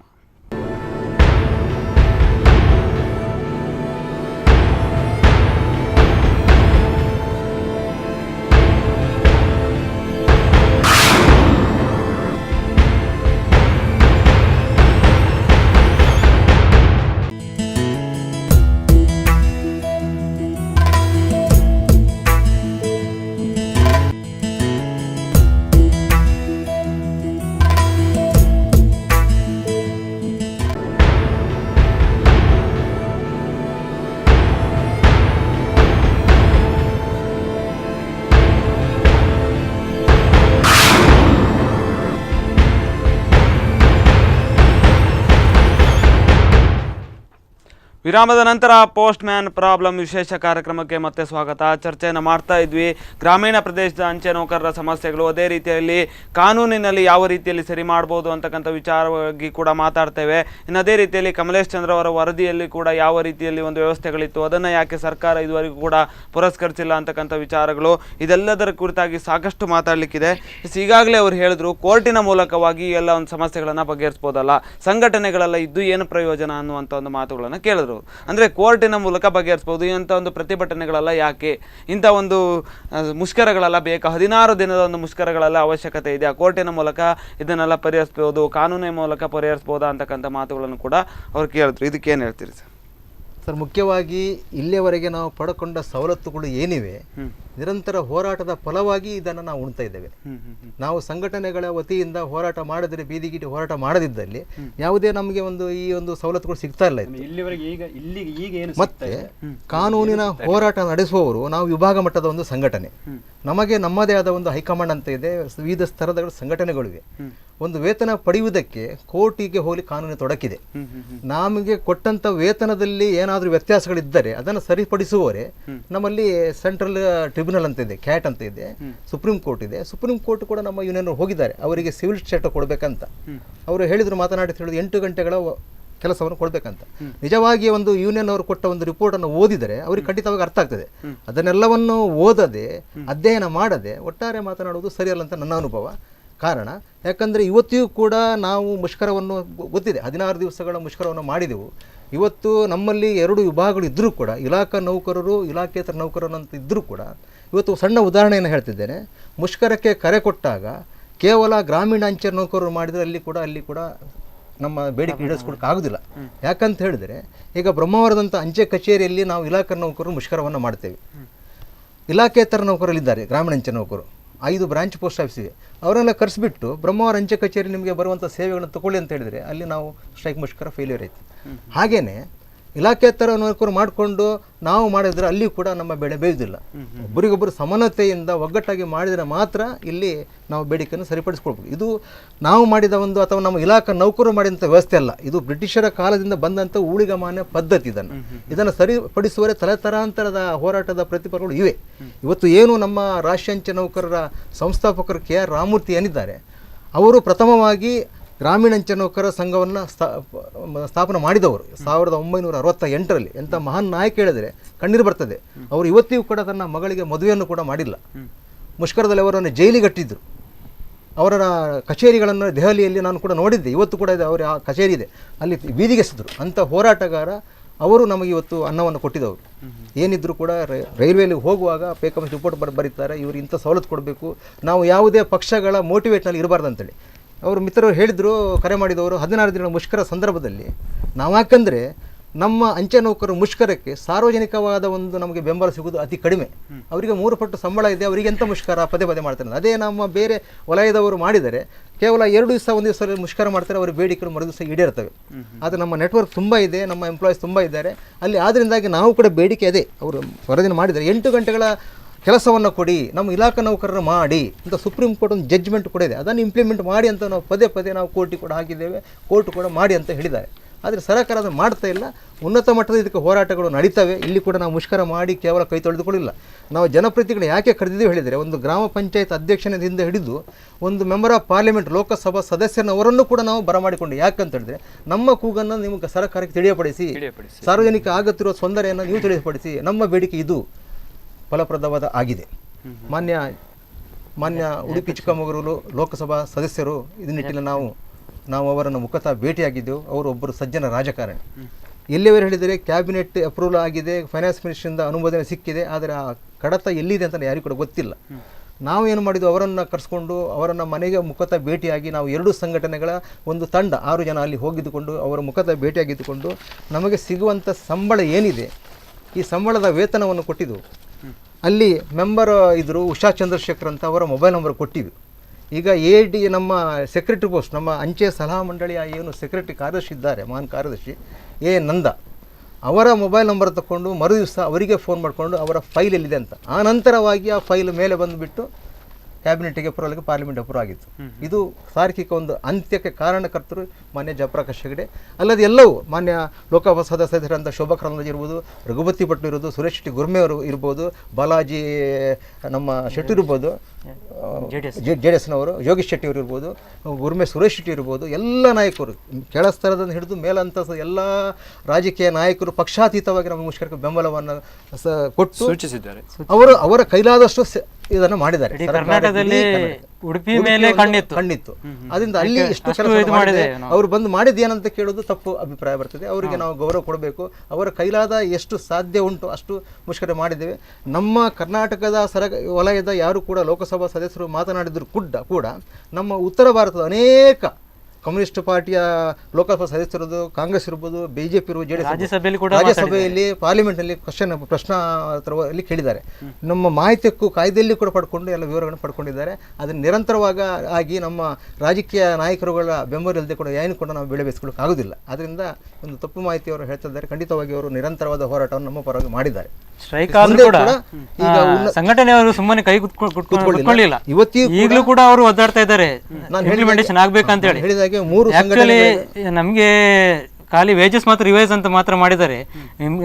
ಸೆವೆನ್ ಪೇ ಕಮಿಷನ್ ಅಂತ ಆಗ್ಲಿಲ್ಲ, ಯಾವತ್ತೂ ಆಗ್ಲಿಲ್ಲ. ಓನ್ಲಿ ಆಗಿದ್ದು ವೇಜಸ್ ರಿವೈಸ್ ಮಾತ್ರ. ಎಸ್, ಅದೇ ಈಗ ಏನು ಅಂತಂದ್ರೆ ಸಂಘಟಿತ ಮತ್ತು ಅಸಂಘಟಿತ ಕಾರ್ಮಿಕರಿಂದ ಮುಷ್ಕರ ಅಂತ ಆಯ್ತು. ನಂತರ 18,000 ಇದ್ದಿದ್ದು 21,000ಕ್ಕೆ ಏರಿಕೆಯನ್ನು ಕೂಡ ಮಾಡಿದೆ. ಅಂದ್ರೆ ಮಿನಿಮಮ್ ವೇಜಸ್ ಆಕ್ಟ್ ನಲ್ಲಿ ನಾನು ಈಗಾಗಲೇ ಮಾತಾಡಿದ್ದೆ ಇದೇ ವಿಚಾರವಾಗಿ, ನಿಮ್ಮ ಹತ್ರ ಪ್ರಶ್ನೆಯನ್ನು ಕೇಳಿದ್ದೆ. ಆದ್ರೆ ಅದೇ ಸಂದರ್ಭದಲ್ಲಿ ಫೋನ್ ಕೂಡ ಬಂತು. ಹಾಗೆ ನೋಡಿದ್ರೆ ಮಿನಿಮಮ್ ವೇಜಸ್ ಆಕ್ಟ್ ನಲ್ಲಿ ಈ ಒಂದು 21,000 ಅಥವಾ 18,000 ಒಂದು ಸ್ಲ್ಯಾಬ್ ಒಳಗೆ ನಿಮ್ದು ಬರಲಿಲ್ವಾ? ಬರಲಿಲ್ಲ. ಯಾಕೆ ಬರಲಿಲ್ಲ? ಅದನ್ನ ತರುವಂತ ನಿಟ್ಟಿನಲ್ಲಿ ಸರ್ಕಾರ ಹೇಳುವಂಥದ್ದು ಅಸಂಘಟಿತ ಕಾರ್ಮಿಕ ವಲಯದಲ್ಲಿ 8 ಗಂಟೆಗಳ ಕೆಲಸದ ಅವಧಿ ಇದೆ ಅಂತ. ನಾವು ಕೇಳೋದು ಅಷ್ಟೇ. ನಾವು ನಮ್ಮ ವರಿಷ್ಠ ನಾಯಕರು, ಸಂಘಟನೆ ವರಿಷ್ಠ ನಾಯಕರು 8 ಗಂಟೆ ಕೆಲಸಕ್ಕೆ ಏನು ಕೂಡ ಕಡಿಮೆ ಇಲ್ಲ ಅಂತ. ಇಲಾಖೆಯಲ್ಲಿ ಎಷ್ಟು ಜನ ಕೆಲಸ ಮಾಡ್ತಾರೋ ಯಾವ ಥರದಲ್ಲಿ ನೀವು ಲೆಕ್ಕಾಚಾರ ಮಾಡಿದ್ರು ಕೂಡ 8 ಗಂಟೆ ಅವಧಿ ಕೆಲಸ ಬರ್ತದೆ ಅನ್ನೋ ವಾದವನ್ನೇ ಇಟ್ಟುಕೊಂಡು ಇವತ್ತು ನಾವು ಹೋರಾಟ ಮಾಡ್ತಾ ಇದ್ದಾರೆ. ಆದ್ದರಿಂದ ನಮಗೆ ಏನು ಕನಿಷ್ಠ ವೇತನ ಇದೆ ಅದನ್ನು ಕೊಡಿ ಅಂತ ನಾವು ಬೇಡಿಕೆಯನ್ನು ನಮ್ಮ ವರಿಷ್ಠ ನಾಯಕರು ಇಟ್ಟಿದ್ದಾರೆ. ಸಂಘಟನೆ 3 ಇದ್ರೂ ಕೂಡ 3 ಬಲಾಢ್ಯ ಸಂಘಟನೆಗಳು ಒಗ್ಗಟ್ಟಾಗಿ ಹೋರಾಟವನ್ನು ಮಾಡ್ತಾ ಇದ್ದೀವಿ ಇವತ್ತಿಗೂ ಕೂಡ. ಅಶ್ವಥ್ ಅವರೇ, ಈಗ ನೋಡೋದಾದ್ರೆ 4 ಅವರ್ 5 ಅವರ್ ಅಂತಕ್ಕಂಥ ಒಂದು ಸ್ಲ್ಯಾಬ್ ಮಾಡಿ ಅಲ್ಲಿ 4 ಅವರಿಂದ ಒಂದು ಬ್ಯಾಚ್, 5 ಅವರ್ಸ್ ಇಂದ ಒಂದು ಬ್ಯಾಚ್ ಅಂತ ಎಲ್ಲ ಮಾಡ್ತಾ ಇದ್ದಾರೆ. ಆದ್ರೆ ಅವರು ಕೆಲಸ ಮಾಡೋದು ಮಾತ್ರ 8 ಅವರು 9 ಅವರು ಎಲ್ಲ ಕೆಲಸವನ್ನ ಮಾಡ್ತಾ ಇದ್ದಾರೆ. ಆದ್ರೆ ಅವ್ರನ್ನು ಕೂಡ 8 ಅವರ್ ಕೆಲಸವನ್ನ ಮಾಡ್ತಾರೆ ಇವರು ಅಂತ, ಅವರಿಗೂ ಕೂಡ ಒಂದು ಪರ್ಮನೆಂಟ್ ಜಾಬ್ ರೀತಿ ಎಲ್ಲ ಮಾಡಿ ಅವರಿಗೆ ಕೊಡುವಂತ ಒಂದು ಪ್ರಯತ್ನಗಳನ್ನ ಮಾಡ್ಬೋದಲ್ಲ. ಹಾಗೆ ಎಲ್ಲರಿಗೂ ಕೂಡ ಸರಿಯಾದ ರೀತಿಯಲ್ಲಿ ಸಮಾನತೆಯಾಗಿ ಸ್ಯಾಲರಿಗಳು ಕೂಡ ಬರುತ್ತೆ, ಅದೇ ರೀತಿಯಲ್ಲಿ ಬೇರೆ ಬೇರೆ ಬೆನಿಫಿಟ್ಗಳೆಲ್ಲ ಬರುತ್ತಲ್ಲ ಅಂತ. ಅದೇ ಈಗ ಯೂನಿಯನ್ ಅವರು ಒದ್ದಾಡ್ತಿದ್ದಾರೆ ಅದಕ್ಕೋಸ್ಕರ. ಆದ್ರೆ ಗವರ್ಮೆಂಟ್ ಇಂದ ಅದನ್ನು ಅಪ್ರೂವ್ ಮಾಡ್ತಾ ಇಲ್ಲ ಅವರು. ಯಾಕೆ ಅಂತ ಗೊತ್ತಾಗ್ತಾ ಇಲ್ಲ. ಉದಾಹರಣೆಗಾಗಿ ಒಂದು ಕರೆ ಇದೆ. ಹಲೋ, ಎಲ್ಲಿಂದ ಕರೆ ಮಾಡ್ತಾ ಇದ್ದೀರಿ ಸರ್? ನಿಮ್ಮ ಹೆಸರು? ಹೆಸರು ಹೇಳಿ ಸರ್. ಪೋಸ್ಟ್ ಮ್ಯಾನ್ ಪ್ರಾಬ್ಲಮ್ ವಿಚಾರವಾಗಿ ಮಾತಾಡ್ತಾ ಇದ್ದೀವಿ. ಅದರಲ್ಲೂ ಕೂಡ ಗ್ರಾಮೀಣ ಪ್ರದೇಶದ ಪೋಸ್ಟ್ ಮ್ಯಾನ್ಗಳ ಒಂದು ಪ್ರಸ್ತುತವಾದಂಥ ಒಂದು ಸಮಸ್ಯೆಗಳೇನಿದೆ ಅದೇ ವಿಚಾರವಾಗಿ ಮಾತಾಡ್ತಾ ಇದ್ವಿ. ಹೇಳಿ ಸರ್. ನನ್ನ ಅಭಿಪ್ರಾಯ ಪ್ರಕಾರ ಮುಷ್ಕರ ಮಾಡೋ ಬದಲು ಮನವಿ ಮಾಡಿದ್ರೆ ಉತ್ತಮ ಅಂತ. ಆದ್ರೂ ತುಂಬಾ ಕಷ್ಟ ಪಡ್ತಾರೆ ನಮ್ಮ ಇವರು ಪೋಸ್ಟ್ ಮ್ಯಾನ್ಗಳು. ಅವ್ರಿಗೆ ತಕ್ಕ ಪ್ರತಿಫಲ ಸಿಗ್ಬೇಕು. ಯಾಕಂದ್ರೆ ಆ ಕೆಲಸ ಮಾಡೋಕೆ ಇನ್ನು ಯುವ ಜನಾಂಗ ಮುಂದೆ ಬರ್ಬೇಕಲ್ಲ, ಅದಕ್ಕೋಸ್ಕರ ನಮ್ಮ ಅಭಿಪ್ರಾಯ. ಧನ್ಯವಾದಗಳು ಸರ್, ಧನ್ಯವಾದಗಳು. ಈಗಾಗಲೇ ಅವರು ಸಾಕಷ್ಟು ಜನ ಹೇಳಿದರು, ಗ್ರಾಮೀಣ ಪ್ರದೇಶದ ಅಂಚೆ ನೌಕರರು ಸಾಕಷ್ಟು ಸಮಸ್ಯೆಗಳನ್ನು ಅನುಭವಿಸ್ತಾ ಇದ್ದಾರೆ. ಅವರಿಗೂ ಕೂಡ 8 ಅವರ್ ಕೆಲಸ ಅಂತ ಮಾಡಿ ಅವರಿಗೂ ಇಂತಿಷ್ಟು ಸ್ಯಾಲ್ರಿ ಅಂತ ಫಿಕ್ಸ್ ಮಾಡಿದ್ರೆ ಅವರಿಗೂ ಕೂಡ ಅನುಕೂಲ ಆಗುತ್ತಲ್ಲ ಅಂತ. ಬಾಲಚಂದ್ರ ಅವರು ಖಂಡಿತ ನಿಮ್ಮ ಸಲಹೆ ಏನಿದೆ ಅದು ಖಂಡಿತ ನಮಗೂ ಅದು ಸೂಕ್ತ ಅಂತ ಅನಿಸಿದೆ. ಇಲ್ಲಿ ಏನು ಸಮಸ್ಯೆ ಏನು ಅಂತಂದ್ರೆ, ಇಲ್ಲಿ 8 ಗಂಟೆ ಅನ್ನುವಂಥ ಒಂದು ಕಾನ್ಸೆಪ್ಟ್ ಸ್ಕ್ರಿಪ್ಟ್ ಏನಿದೆ ಅದನ್ನು ನಮ್ಮ 2,52,000 ಏನು ನೌಕರರಿಗಿದೆ ಅವರಿಗೆ ಎಲ್ರಿಗೂ ಅದನ್ನು ಕೊಡಲಿಕ್ಕೆ ಸಾಧ್ಯ ಇಲ್ಲ ಅಂತ ಹೇಳಿ ನಮ್ಮ ಅಧಿಕಾರಿಗಳ ಒಂದು ಅವರು ಏನು ಸರ್ಕಾರಕ್ಕೆ ಇದು ಕೊಡ್ತಾರೆ ಸಲ್ಲಿಸ್ತಾರೆ, ಜಸ್ಟಿಫಿಕೇಶನ್ ಅಂತ ಹೇಳ್ತಾರೆ ಅದನ್ನು ಸಲ್ಲಿಸ್ತಾರೆ, ಹಾಗೆ ಕೊಡಲಿಕ್ಕೆ ಸಾಧ್ಯ ಇಲ್ಲ ಅಂತ ಹೇಳಿ ಅದೊಂದು ಅವರ ಒಂದು ಅನಿಸಿಕೆ ಇದೆ. ಅದು ಸತ್ಯ ಇದ್ರೂ ಇರ್ಬೋದು. ಯಾಕಂದರೆ 2,52,000 ಜನರನ್ನೂ ಅವರಿಗೂ ಸಮಸ್ಯೆ ಇರ್ತದೆ ಅಲ್ಲಿ 8 ಗಂಟೆ ಅವರಿಗೆ ಕೊಡಲಿಕ್ಕೆ. ಸರಿ, ಈಗ 8 ಗಂಟೆ ಇಲ್ಲ, 5 ಗಂಟೆ, 4 ಗಂಟೆ, 5 ಗಂಟೆ, ಈ 2 ಸ್ಲ್ಯಾಬ್ ಏನು ಮಾಡಿದ್ದಾರೆ. ಈಗ 5 ಗಂಟೆ ಮಾಡ್ತಾ ಇದ್ದವರು ಕೆಲವೊಮ್ಮೆ 6 ಗಂಟೆ ಆಗ್ತದೆ, 7 ಗಂಟೆ ಆಗ್ತದೆ. ಬಟ್ ಆ 6 ಗಂಟೆ 7 ಗಂಟೆ ಏನು ಅವರು ಕೆಲಸ ಮಾಡ್ತಿದ್ದಾರೆ ಅದಕ್ಕೆ ತಕ್ಕನಾಗಿ ಅವರಿಗೆ ಆ ಒಂದು OT ಅನ್ನುವ ಒಂದು ಫೆಸಿಲಿಟಿಯಾ ಆ ಥರ ಏನಾದರೂ ಸ್ವಲ್ಪ ಆ ಪೇಮೆಂಟ್ನಲ್ಲಿ ಏನಾದರೂ ಸ್ವಲ್ಪ ಅಪ್ಗ್ರೇಡ್ ಮಾಡಿ ಆ ಥರ ಏನಾದರೂ ಒಂದು ಮಾಡಬಹುದು. ಖಂಡಿತ ಇದು ಕೂಡ ಒಳ್ಳೆ ಒಂದು ಇದು. ಹೇಳಿ ಮತ್ತೆ ಇನ್ನು 4 ಗಂಟೆ ಕೆಲಸ ಮಾಡ್ತಾರೆ ಅವರು, ಕೆಲವೊಮ್ಮೆ 6 ಗಂಟೆ ಆಗ್ತದೆ, 8 ಗಂಟೆ ಆಗ್ತದೆ. ಮತ್ತು ಇನ್ನೊಂದೇನು ಅಂತಂದರೆ ಮಳೆಗಾಲದಲ್ಲಿ ಹೋಗ್ತಾರೆ. ಈಗ ಒಂದು 10 ಗಂಟೆಗೆ ಆಫೀಸಿಂದ ಬಿಟ್ಟರು ಡೆಲಿವರಿಗೆ ಹೋಗ್ತಾರೆ ಅವರು. ಈ ಮಳೆಗಾಲದಲ್ಲಿ ಯಾವುದೇ ಒಂದು ಇದನ್ನು ಬೇಗ ನಮಗೆ ಕೆಲಸ ಮಾಡಲಿಕ್ಕೆ ಆಗೋದಿಲ್ಲ. ಒಂದು ಕೈಯಲ್ಲಿ ಕೊಡೆ ಇರ್ತದೆ, ಇನ್ನೊಂದು ಕೈಯಲ್ಲಿ ನಮ್ಮ ಡಿವೈಸ್ ಏನು ಕೊಟ್ಟಿರ್ತಾರೆ, ಮೊಬೈಲ್ ಇರ್ತದೆ ಅಥವಾ RACT ಅನ್ನುವಂಥ ಒಂದು ಸಾಧನ ಇರ್ತದೆ. ಅದನ್ನು ಈ ಮಳೆಗಾಲದಲ್ಲಿ ಆಪ್ರೇಟ್ ಮಾಡೋದೆಲ್ಲ ಸ್ವಲ್ಪ ಕಷ್ಟ ಅಂತ. ಹಾಗಾಗಿ ಅಲ್ಲಿ ಏನು ಒಂದು ಡೆಲಿವರಿಗೆ ನಾರ್ಮಲ್ ಟೈಮ್ನಲ್ಲಿ ನೀವು 3 ನಿಮಿಷ ತಗೊಳ್ಳುವಂಥದ್ದು ಆದರೆ ಮಳೆಗಾಲದಲ್ಲಿ ನಿಮಗೆ 5 ರಿಂದ 6 ನಿಮಿಷ ಹಿಡಿತದೆ. ಸೊ ಆಗ ಅಲ್ಲಿ ಏನಾಗ್ತದೆ, ಟೈಮ್ನ ಸಮಯದ ವೇರಿಯೇಷನ್ ಆಗ್ತದೆ ಅಲ್ಲಿ. ಸೊ ಆಗ ಪೋಸ್ಟ್ ಮ್ಯಾನ್ ಇಲ್ಲಿಂದ ಹೊರಟವರು, ಗ್ರಾಮೀಣ ಅಂಚೆ ನೌಕರ ಏನಿದೆ ಇಲ್ಲಿಂದ ಹೊರಟಿದ್ದಾರೆ, ಅವರು ಮತ್ತೆ ವಾಪಸ್ ಬರುವಲ್ಲಿ ಲೇಟ್ ಆಗ್ತದೆ. ಇದನ್ನೆಲ್ಲ ಕಂಡುಕೊಂಡು ಇವರು ಏನು ಮೇಲಧಿಕಾರಿಗಳಿಗೆ ಏನಿದ್ದಾರೆ ಅವರು ಇದಕ್ಕೆ ಮನಸ್ಸು ಮಾಡಬೇಕು. ಮೇಲಧಿಕಾರಿಗಳು ಸರಿಯಾಗಿ ಅದನ್ನು ನೋಡಿ ಪರಿಶೀಲನೆ ಮಾಡಿ ಅವರ ಕಷ್ಟ ಏನಿದೆ, ಎಷ್ಟೊತ್ತಿಗೆ ಹೋಗ್ತಾರೆ, ಎಷ್ಟೊತ್ತಿಗೆ ಬರ್ತಾರೆ, ಅವರಿಗೆ ಸಮಸ್ಯೆ ಏನು ಅಂದರೆ ಇಲ್ಲಿಂದ ಹೊರಟ ನಂತರ ಬರುವಲ್ಲಿವರೆಗೆ ಅವರಿಗೆ ಸಮಸ್ಯೆಗಳು ಏನೇ ಇರ್ತದೆ ಅದನ್ನೆಲ್ಲ ಅವರು ಮನಗಂಡು ಅಂದರೆ ಪರಿಶೀಲನೆ ಮಾಡಿದಾಗ ಅವರಿಗೆ ವಾಸ್ತವಾಂಶ ಅವರಿಗೆ ಗೊತ್ತಾಗ್ಬೋದು. ಅವರು ಅದಕ್ಕೆ ಏನಾದರೂ ಒಂದು ಪರಿಹಾರ ಕೊಡ್ಬೋದು ಅಂತೇಳಿ ಅವರ ಪರವಾಗಿ ನನ್ನ ಒಂದು ಅಲ್ಲ. ನೀವು ಈಗಾಗಲೇ ಅಲ್ಲಿ 2,52,000 ಚಿಲ್ಲರೆ ಅಷ್ಟು ಜನ ಈಗಾಗಲೇ ಗ್ರಾಮೀಣ ಪ್ರದೇಶದಲ್ಲಿ ಇದ್ದಾರೆ ಅಂತ, ಅಂದರೆ ಆ ಒಂದು ಪೋಸ್ಟ್ ಮ್ಯಾನ್ಗಳು ಇದ್ದಾರೆ ಅಂತ. ಹಾಗೆ ನೋಡೋದಾದ್ರೆ ಎಲ್ರಿಗೂ ಕೂಡ ಸಮಸ್ಯೆಗಳಿರುತ್ತೆ. ಅಂಥ ಸಂದರ್ಭದಲ್ಲಿ ಯಾವುದು ಸ್ಪೀಡ್ ಪೋಸ್ಟ್ ಇದೆಯೋ ಅಥವಾ ಯಾವುದು ಬೇಗ ಮನೆಗಳಿಗೆ ಅಥವಾ ಇನ್ಯಾವುದೋ ಒಂದು ಆಫೀಸ್ಗಳಿಗೆ ತಲುಪಿಸಬೇಕಿದೆಯೋ ಅದನ್ನೆಲ್ಲ ತಲುಪಿಸಿ ನಂತರ ಇಂತಿಷ್ಟು ದಿನದೊಳಗೆ ಇಂಥ ಒಂದು ಪತ್ರಗಳನ್ನು ಕವರ್ ಮಾಡಬೇಕು ಅಂತಕ್ಕಂಥ ಒಂದು ವಿಚಾರಗಳು, ಅಥವಾ ಇಂತಿಷ್ಟು ದಿನದಲ್ಲಿ ಈ ಎಲ್ಲ ಕೆಲಸಗಳು ಕೂಡ ಕವರ್ ಆಗಿರಬೇಕು ಅನ್ನುವಂಥ ನಿಟ್ಟಿನಲ್ಲಿ ಅವರಿಗೆ ಒಂದು ಕೆಲಸವನ್ನು ನೀಡಿ ನಂತರ ಆ ಒಂದಿಷ್ಟು ದಿನಗಳಿಗೆ ಅನುಗುಣವಾಗಿ ಯಾಕೆ ಕೆಲಸವನ್ನು ಕೊಡಬಾರ್ದು ಅಂತ, ಅಲ್ಲ ಸಂಬಳವನ್ನು ಕೊಡಬಾರ್ದು ಅಂತ. ಅದೇ ಸರ್, ಅಲ್ಲಿ ಬಂದಂಥ ನಮ್ಮಲ್ಲಿ ಇರುವಂಥ ವ್ಯವಸ್ಥೆಗಳು ಹಾಗೇವೆ. ಈಗ ನಮ್ಮಲ್ಲಿ ಯಾವುದೇ ಪತ್ರ ಪರಿಕರಗಳು ಬಂದ ದಿವಸವೇ ನಾವು ಬಟವಾಡೆ ಇಟ್ಟುಕೊಂಡು ಇಡ್ಲಿಕ್ಕಿಲ್ಲ. ಯಾವುದೇ ತ್ವರಿತ ಅಂಚೆ ಸೇವೆ ಇರ್ಬೋದು, ಪಾರ್ಸಲ್ ಇರ್ಬೋದು, ಮನೆ ಆರ್ಡರ್ ಇರ್ಬೋದು, ಅಥವಾ ನೋಂದಾಯಿತ ಇರ್ಬೋದು, ಅಥವಾ ಒಂದು ಸಾಮಾನ್ಯ ಪತ್ರ ಇರು, ಅದನ್ನು ಯಾವುದೇ ಕಾರಣಕ್ಕೆ ನಾವು ಇಟ್ಕೊಳ್ಲಿಕ್ಕಿಲ್ಲ. ನಾನು ನಾಳೆ ಕೊಡ್ತೇನೆ, ನಾಡಿದ್ದು ಕೊಡ್ತೇನೆ ಅಂತ ಒಂದು ಇರಾದೆಯಿಂದ ಇಟ್ಕೊಳ್ಲಿಕ್ಕೆ ಇಲ್ಲ. ಅದು ಅಕ್ಷಮ್ಯ ಅಪರಾಧ. ನಾವು ಕೊಡೋಕ್ಕೆ ಕ್ಷಮೆಯಲ್ಲಿ ನಮಗೆ ಇರುವುದಿಲ್ಲ ಯಾವುದೇ ಕಾರಣಕ್ಕೆ. ಆದ್ದರಿಂದ ಪತ್ರಕ್ಕೆ ಬಟವಾಡೆಗೂ ಎಷ್ಟು ಗಂಟೆ ಕೂಡ ಬಂದರೂ ಕೂಡ ಆವತ್ತು ಬಂದ ಪತ್ರಗಳನ್ನು ಆವತ್ತೇ ನಾವು ಬಟವಾಡೆ ಮಾಡಲೇಬೇಕಾಗಿದೆ, ಅನಿವಾರ್ಯ ಪರಿಸ್ಥಿತಿಯಲ್ಲಿದೆ. ಈ ನಿಟ್ಟಿನಲ್ಲಿ ಖಂಡಿತವಾಗಿ ನಾವು ನಮ್ಮ ಎಲ್ಲ ನೌಕರರು ಕೂಡ ಒಂದು ಪ್ರಾಮಾಣಿಕವಾದ ಒಂದು ಸೇವೆಯನ್ನು ಸಲ್ಲಿಸ್ತಾ ಇದ್ದಾರೆ. ಆದರೂ ಕೂಡ ಅವರಿಗೆ ಸಮಸ್ಯೆಗಳು ಜಾಸ್ತಿ ಆಗ್ತದೆ. ಈ ನಿಟ್ಟಿನಲ್ಲಿ ನಾನು ಮುಖ್ಯವಾಗಿ ಹೇಳಬೇಕಿದ್ರೆ ನಮ್ಮಲ್ಲಿ ಅಂಚೆ ನೌಕರ ಸಂಘಟನೆಗಳು 3 ಇವೆ. ಆಲ್ ಇಂಡಿಯಾ ಗ್ರಾಮೀಣ ಡಾಕ್ ಸೇವಕ ಯೂನಿಯನ್ AIGDS ಅಂತಿದೆ, ಇನ್ನೊಂದು all India postal employees union GDS AIPGDS ಅಂತ, ಇನ್ನೊಂದು ನ್ಯಾಷನಲ್ ಯೂನಿಯನ್ ಆಫ್ ಗ್ರಾಮೀಣ ಡಾಕ್ ಸೇವಕ NUGDS. ಇವು 3 ಸಂಘಟನೆಗಳು ಎಲ್ಲ ಹೋರಾಟದ ಒಂದು ಮುಂಚೂಣಿಯನ್ನು ತಗೊಂಡಿದ್ದೇವೆ. ಹೇಳಬೇಕಿದ್ರೆ ದಿನಾಂಕ ನಾವು 16 ದಿವಸಗಳ ಮುಷ್ಕರದ ಮೊದಲು ದಿನಾಂಕ 28/5/2018 ಸನ್ಮಾನ್ಯ ಶ್ರೀ ನರೇಂದ್ರ ಮೋದಿಜಿಯವರಿಗೆ ಒಂದು ಪತ್ರವನ್ನು ಬರೀತಾರೆ ಥ್ರೂ ಎಲ್ಲ ಗವರ್ನರಿಂದ. ಈ ಥರ ನಮ್ಮ ಸಮಸ್ಯೆ ಇದೆ, ಇದು ನೀವು ಇಂಟರ್ಫಿಯರ್ ಆಗಿ ಇದನ್ನು ಸಮಸ್ಯೆಗೆ ಒಂದು ತಾರೀಕಿಗೆ ಅಂತ್ಯವನ್ನು ಕೊಡಬೇಕಂತ. ನಾವು ಏಕಾಏಕಿಯಾಗಿ ಮುಷ್ಕರದ ಕರೆಯನ್ನು ಕೊಡಲಿಲ್ಲ. ಯಾಕಂದರೆ ನಾವು ಇವತ್ತು ಸುಪ್ರೀಂ ಕೋರ್ಟ್ ಒಂದು ಜಡ್ಜ್ ಇದೆ, ನೋ ವರ್ಕ್ ನೋ ಪೇ. ನಾವು ಸಂಬಳ ಇಲ್ಲ ಇದು ಮುಷ್ಕರ ಮಾಡಿದರೆ ನೋ ವರ್ಕ್ ನೋ ಪೇ, ನಾವು ಸಂಬಳವನ್ನು ಮಾಡಲಿಲ್ಲ. ಆದರೂ ಕೂಡ ಏನು 16 ದಿವಸದ ಮುಷ್ಕರ ಒಂದು ಆಯಿತು ನೋಡಿ, ಎಷ್ಟು ಹೀನಾಯ ಪರಿಸ್ಥಿತಿ ಹೇಳಿದರೆ 16 ದಿವಸದ ಮುಷ್ಕರದ ಅವಧಿಯಲ್ಲಿ ಪತ್ರಗಳ ಸಂಖ್ಯೆಗಳು ರಾಶಿಯಾಗಿ ಗೋಣಿಯಲ್ಲಿ ಕಚೇರಿ ಬಿದ್ದುಕೊಂಡಿದೆ. ಖಂಡಿತ. ಅದರ ವಿಲೇವಾರಿಗೋಸ್ಕರ ನಾವು ಕೂಡ ಒಂದು ಕಟ್ಟುನಿಟ್ಟಿನ ಒಂದು ನಾವು ನಿರ್ಧಾರವನ್ನು ಎರಡು ಸಂಘಟನೆ ತಗೊಳ್ತು. ನಮಗೆ ಯಾವಾಗ ನೋ ವರ್ಕ್ ನೋ ಪೇ ಅಂತ ಬಂತು, ನಾವು ಖಂಡಿತವಾಗಿ ಈ ಪತ್ರಗಳನ್ನು ಬಾಕಿ ಉಳಿದ ನಾವು ಮಾಡ್ತಾ ಇಲ್ಲ. ಅನ್ಲೆಸ್ ನಮ್ಮ ಸಂಬಳವನ್ನು ಕಡಿತ ಮಾಡಿಕೊಂಡು ಸರ್ಕಾರ ಆ ಹಣವನ್ನು ಉಳಿಸ್ಕೊಂಡಿದೆ. ನಮಗೆ ಒಂದು ಗೌರವಯುತ ಮೌಲ್ಯವನ್ನು ಕೊಟ್ಟಲ್ಲಿ ನಾವು ರಾತ್ರಿ 12 ಗಂಟೆ ಆದರೂ ಕೂಡ ಅದರ ಕೆಲಸವನ್ನು ನಾವು ಇದುವರೆಗೂ ನಾವು ಮಾಡ್ತೀವಿ. ಸಾರ್ವಜನಿಕ ನೆಲೆಯಲ್ಲಿ ಅವರ ಹಿತದೃಷ್ಟಿಯಿಂದ ಸಮಸ್ಯೆಗಳ ಹಿತದೃಷ್ಟಿ ಮಾಡ್ತೀವಿ ಅಂತ. ಆದರೆ ಚಿಕ್ಕಾಸು ಕೂಡ ಕೊಡದೆ ನಮ್ಮ ಮೇಲೆ ಒತ್ತಡ ಹಾಕ್ಕೊಂಡು 16 ದಿವಸದ ಕೆಲಸವನ್ನು ನೀನು ಒಮ್ಮೆಲೆ ಮಾಡಿದ ನಮಗೆ ತುಂಬ ಅಲ್ಲಿ ಅಧಿಕಾರಿ ವರ್ಗದ ಒಂದು ಕಿರುಕುಳವನ್ನು ನಾವು ಅನುಭವಿಸಿದ್ದೇವೆ. ಆದರೂ ಕೂಡ ನಮ್ಮ ನೌಕರರು ಬಂದಂಥ ಯಾವುದೇ ಒಂದು ಪತ್ರಗಳನ್ನು ನದಿಗೋ ಎಸೆದೋ ಬೆಂಕಿಯೋ ಹಾಕಲಿಲ್ಲ ಸ್ವಾಮಿ. ನಾವು ಅವರೆಲ್ಲವೂ ಕೂಡ ಪ್ರಾಮಾಣಿಕವಾಗಿ ಪಾಪ ಬಡವರದ್ದು ಮನೆಯವರಿದೆ ಇದಿದೆ ಅಂದ್ಕೊಂಡು ಎಲ್ಲ ಪತ್ರ ಬಟ್ಟೆಗಳನ್ನು ಯಾವುದೇ ಒಂದು ಫಲಾಪೇಕ್ಷೆ ಇಲ್ಲದೆ ಸಂಬಳವನ್ನು ಕಳ್ಕೊಂಡ್ರೂ ಕೂಡ ಆ ಹೆಚ್ಚುವರಿ ಕೆಲಸವನ್ನು ಅವರು ದೈನಂದಿನ ವರ್ಕಿನ ಕೆಲಸದ ಮಾಡಿದ್ದಾರೆ. ಇದು ಬಹಳ ಒಂದು ಆದ್ರೆ ನಮ್ಮ ಮೇಲಾಧಿಕಾರಿಗಳಿಗೆ ಅದು ಅರ್ಥ ಆಗಲಿಲ್ಲ. ಅಷ್ಟು ಇದು ಮಾಡಿಕೊಂಡು ನಾವು ಮೆಮೊರಾಂಡಮ್ ಕೊಟ್ಟು ಕೂಡ ಇದು ಮಾಡಿದ್ರು. ಅವರು ನಮ್ಮ ಮೇಲಾಧಿಕಾರಿಗಳು ನಮಗೆ ಕಿರುಕುಳನೇ ಕೊಟ್ಟದ್ದು 16 ದಿವಸ ಅದು ಮಾಡಿ 1 ದಿವಸ ಮಾಡಿ ಅಂತೇಳಿ. ಹಾಗಾಗಿ ಈ ಸಂದರ್ಭದಲ್ಲಿ ಇನ್ನೊಂದು ನಾನು ಉಲ್ಲೇಖ ಮಾಡಲಿಕ್ಕೆ ಇಷ್ಟಪಡ್ತೇನೆ.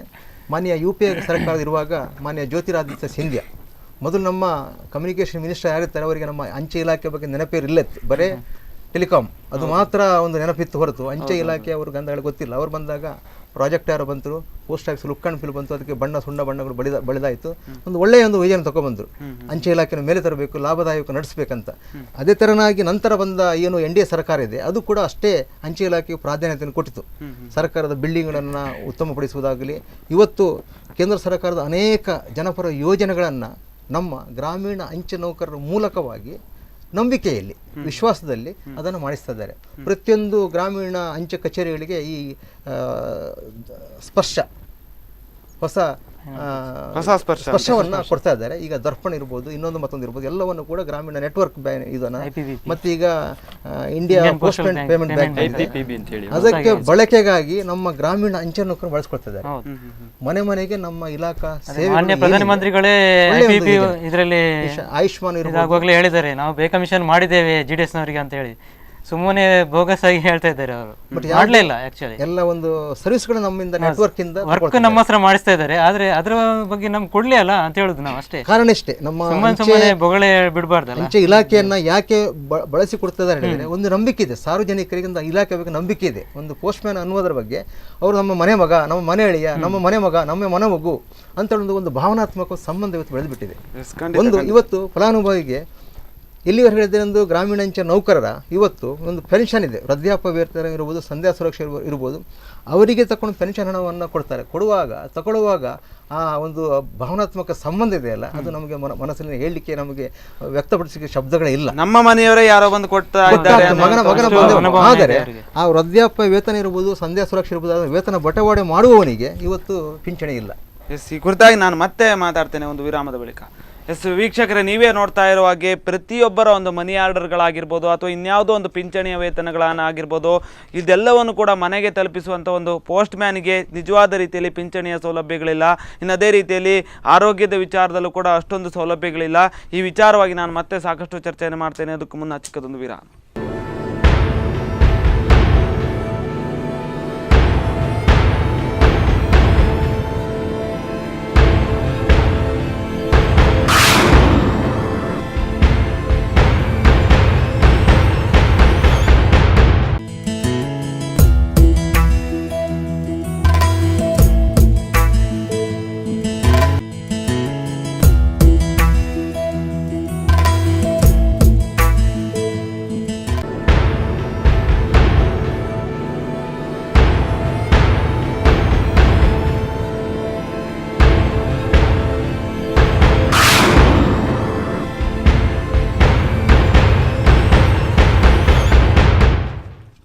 ವಿರಾಮದ ನಂತರ ಪೋಸ್ಟ್ ಮ್ಯಾನ್ ಪ್ರಾಬ್ಲಮ್ ವಿಶೇಷ ಕಾರ್ಯಕ್ರಮಕ್ಕೆ ಮತ್ತೆ ಸ್ವಾಗತ. ನಾವು ಸಾಕಷ್ಟು ವಿಚಾರಗಳನ್ನು ಮಾತಾಡ್ತಾ ಇದ್ವಿ.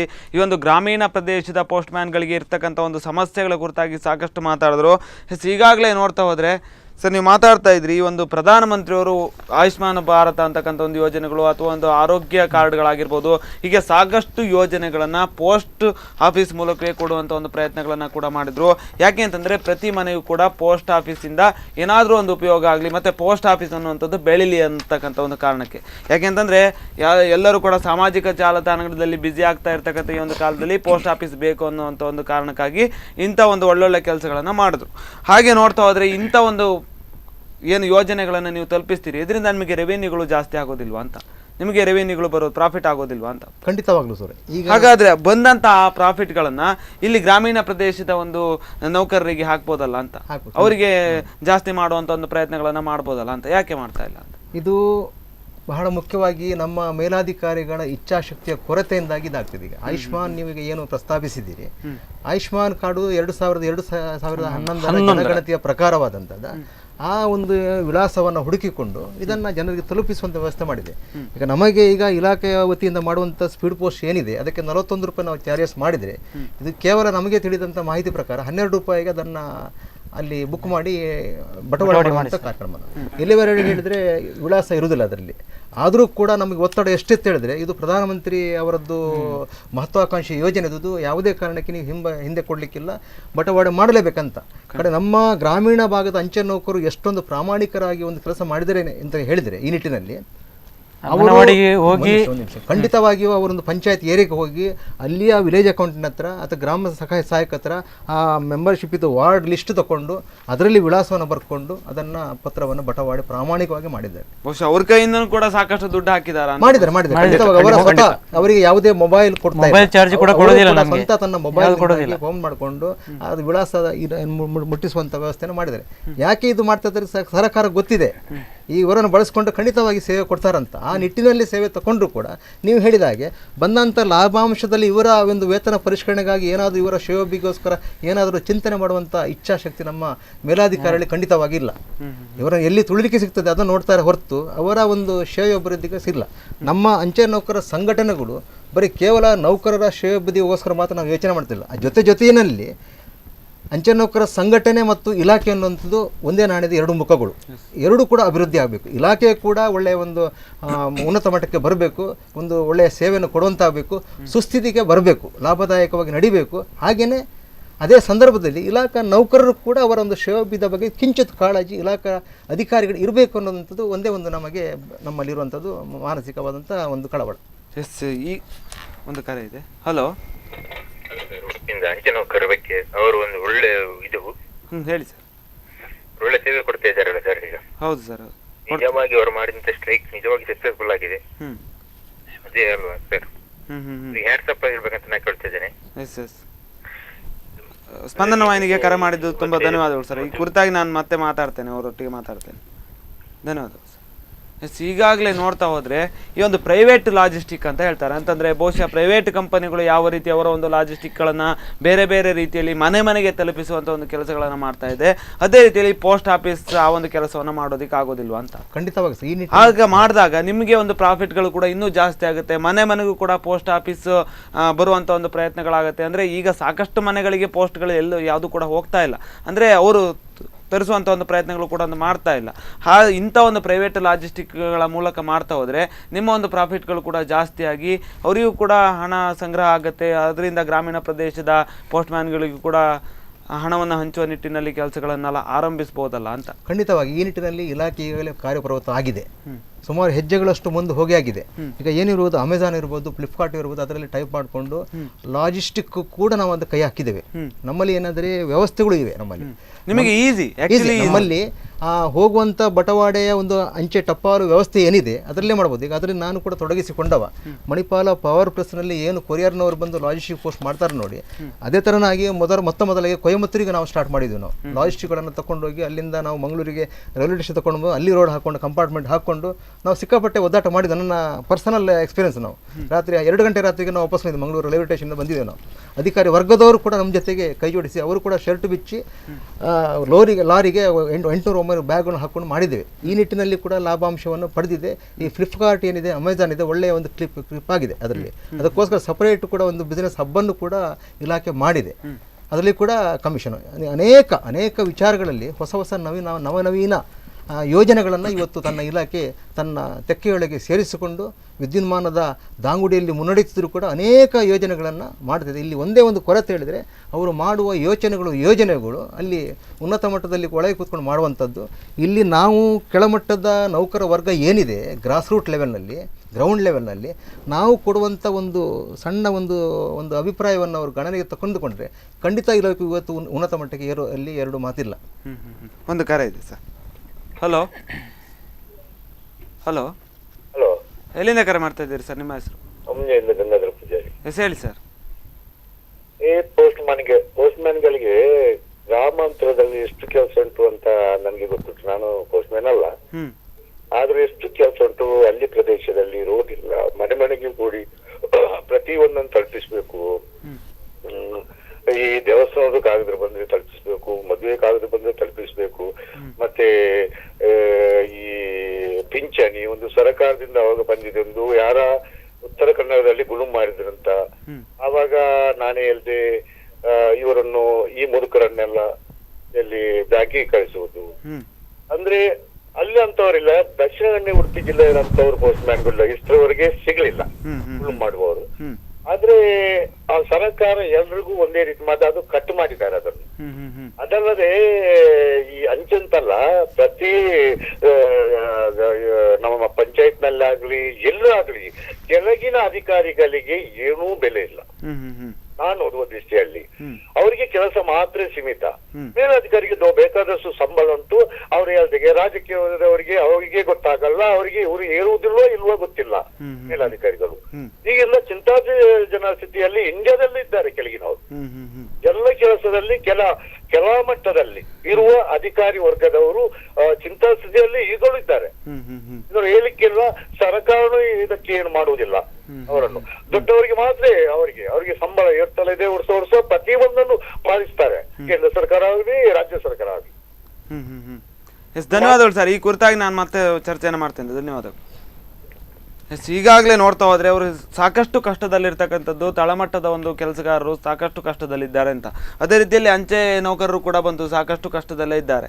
ಹಾಗೆ ನೋಡೋದಾದರೆ ಅವರಿಗೆ PF ಆಗಿರ್ಬೋದು, ಇನ್ನು ಪಿಂಚಣಿಗಳಾಗಿರ್ಬೋದು, ಅಂದರೆ ವೃದ್ಧಾಪ್ಯ ವೇತನಗಳಾಗಿರ್ಬೋದು, ಹೀಗೆ ಮುಂತಾದ ರೀತಿಯಲ್ಲಿ ಮತ್ತು ಗರ್ಭಿಣಿಯರಿಗೆ ಕೊಡುವಂಥ ಒಂದು ಮಾಸಾಶನಗಳಾಗಿರ್ಬೋದು, ಅದೇ ರೀತಿಯಲ್ಲಿ ಇನ್ನೂ ಸಾಕಷ್ಟು ಯೋಜನೆಗಳನ್ನು ಯಾಕೆ ಅಂಚೆ ನೌಕರರಿಗೆ ಸರಿಯಾದ ರೀತಿಯಲ್ಲಿ ಕೊಡ್ತಾ ಇಲ್ಲ ಅಂತ ಒಂದು ಸರಿಯಾದ ಒಂದು ಪ್ರಶ್ನೆಯನ್ನು ಕೇಳಿದ ಈ ಸಂದರ್ಭದಲ್ಲಿ ಇವತ್ತಿಗೆ ಏನಾಗಿದೆ ಹೇಳಿದರೆ, ಒಂದು ಸರಕಾರದ ವ್ಯವಸ್ಥೆಯಲ್ಲಿ ಇವತ್ತು ಒಬ್ಬ ಜನಪ್ರತಿನಿಧಿಯಾಗಿ 5 ವರ್ಷ ಅಲ್ಲಿ ಆಡಳಿತ ನಡೆಸಿದರೆ ಅವರಿಗೆ ಅಲ್ಲಿ ಪಿಂಚಣಿ ಬರ್ತದೆ. ಅವರ ಜೀವಮಾನ ಪೂರ್ತಿ ಅವರ ಹೆಂಡತಿ ಇರುವವರೆಗೆ ಅವರಿಗೆ ಪಿಂಚಣಿ ಬರ್ತದೆ. ಇವತ್ತು ನಾವು ಒಂದು ಕಡೆ ಹೋದಾಗ ಕೇಳಿದ್ವು, ಒಬ್ಬ ಮಾನ್ಯ ಶಾಸಕನಾಗಿ ಚುನಾಯಿತನಾದರೆ ಅವರ ಬತ್ತಿ ಎಷ್ಟೊತ್ತು, ಒಬ್ಬರು ಡಾಕ್ಟ್ರು ನಿನ್ನೆ ಸಾನೆ ಹೋಗಿದ್ವಿ ನಾವು, ಒಬ್ಬರು ವೈದ್ಯರು ಹೇಳಿದ್ರು ಅವರಿಗೆ ಬತ್ತಿ ಇಷ್ಟು, ಅವರಿಗೆ ಪ್ರಯಾಣ ಬತ್ತಿ ಇಷ್ಟು, ಟೆಲಿಫೋನ್ ಬತ್ತಿ ಇಷ್ಟು, ಕಾರ್ ಬಾಡಿಗೆ ಇಷ್ಟು ಅಂತ. 5 ವರ್ಷದಲ್ಲಿ ಆಡಳಿತವನ್ನು ಸಂಪೂರ್ಣ ಮಾಡಿದರೆ ಅವರಿಗೆ ಸಿಗ್ತದೆ.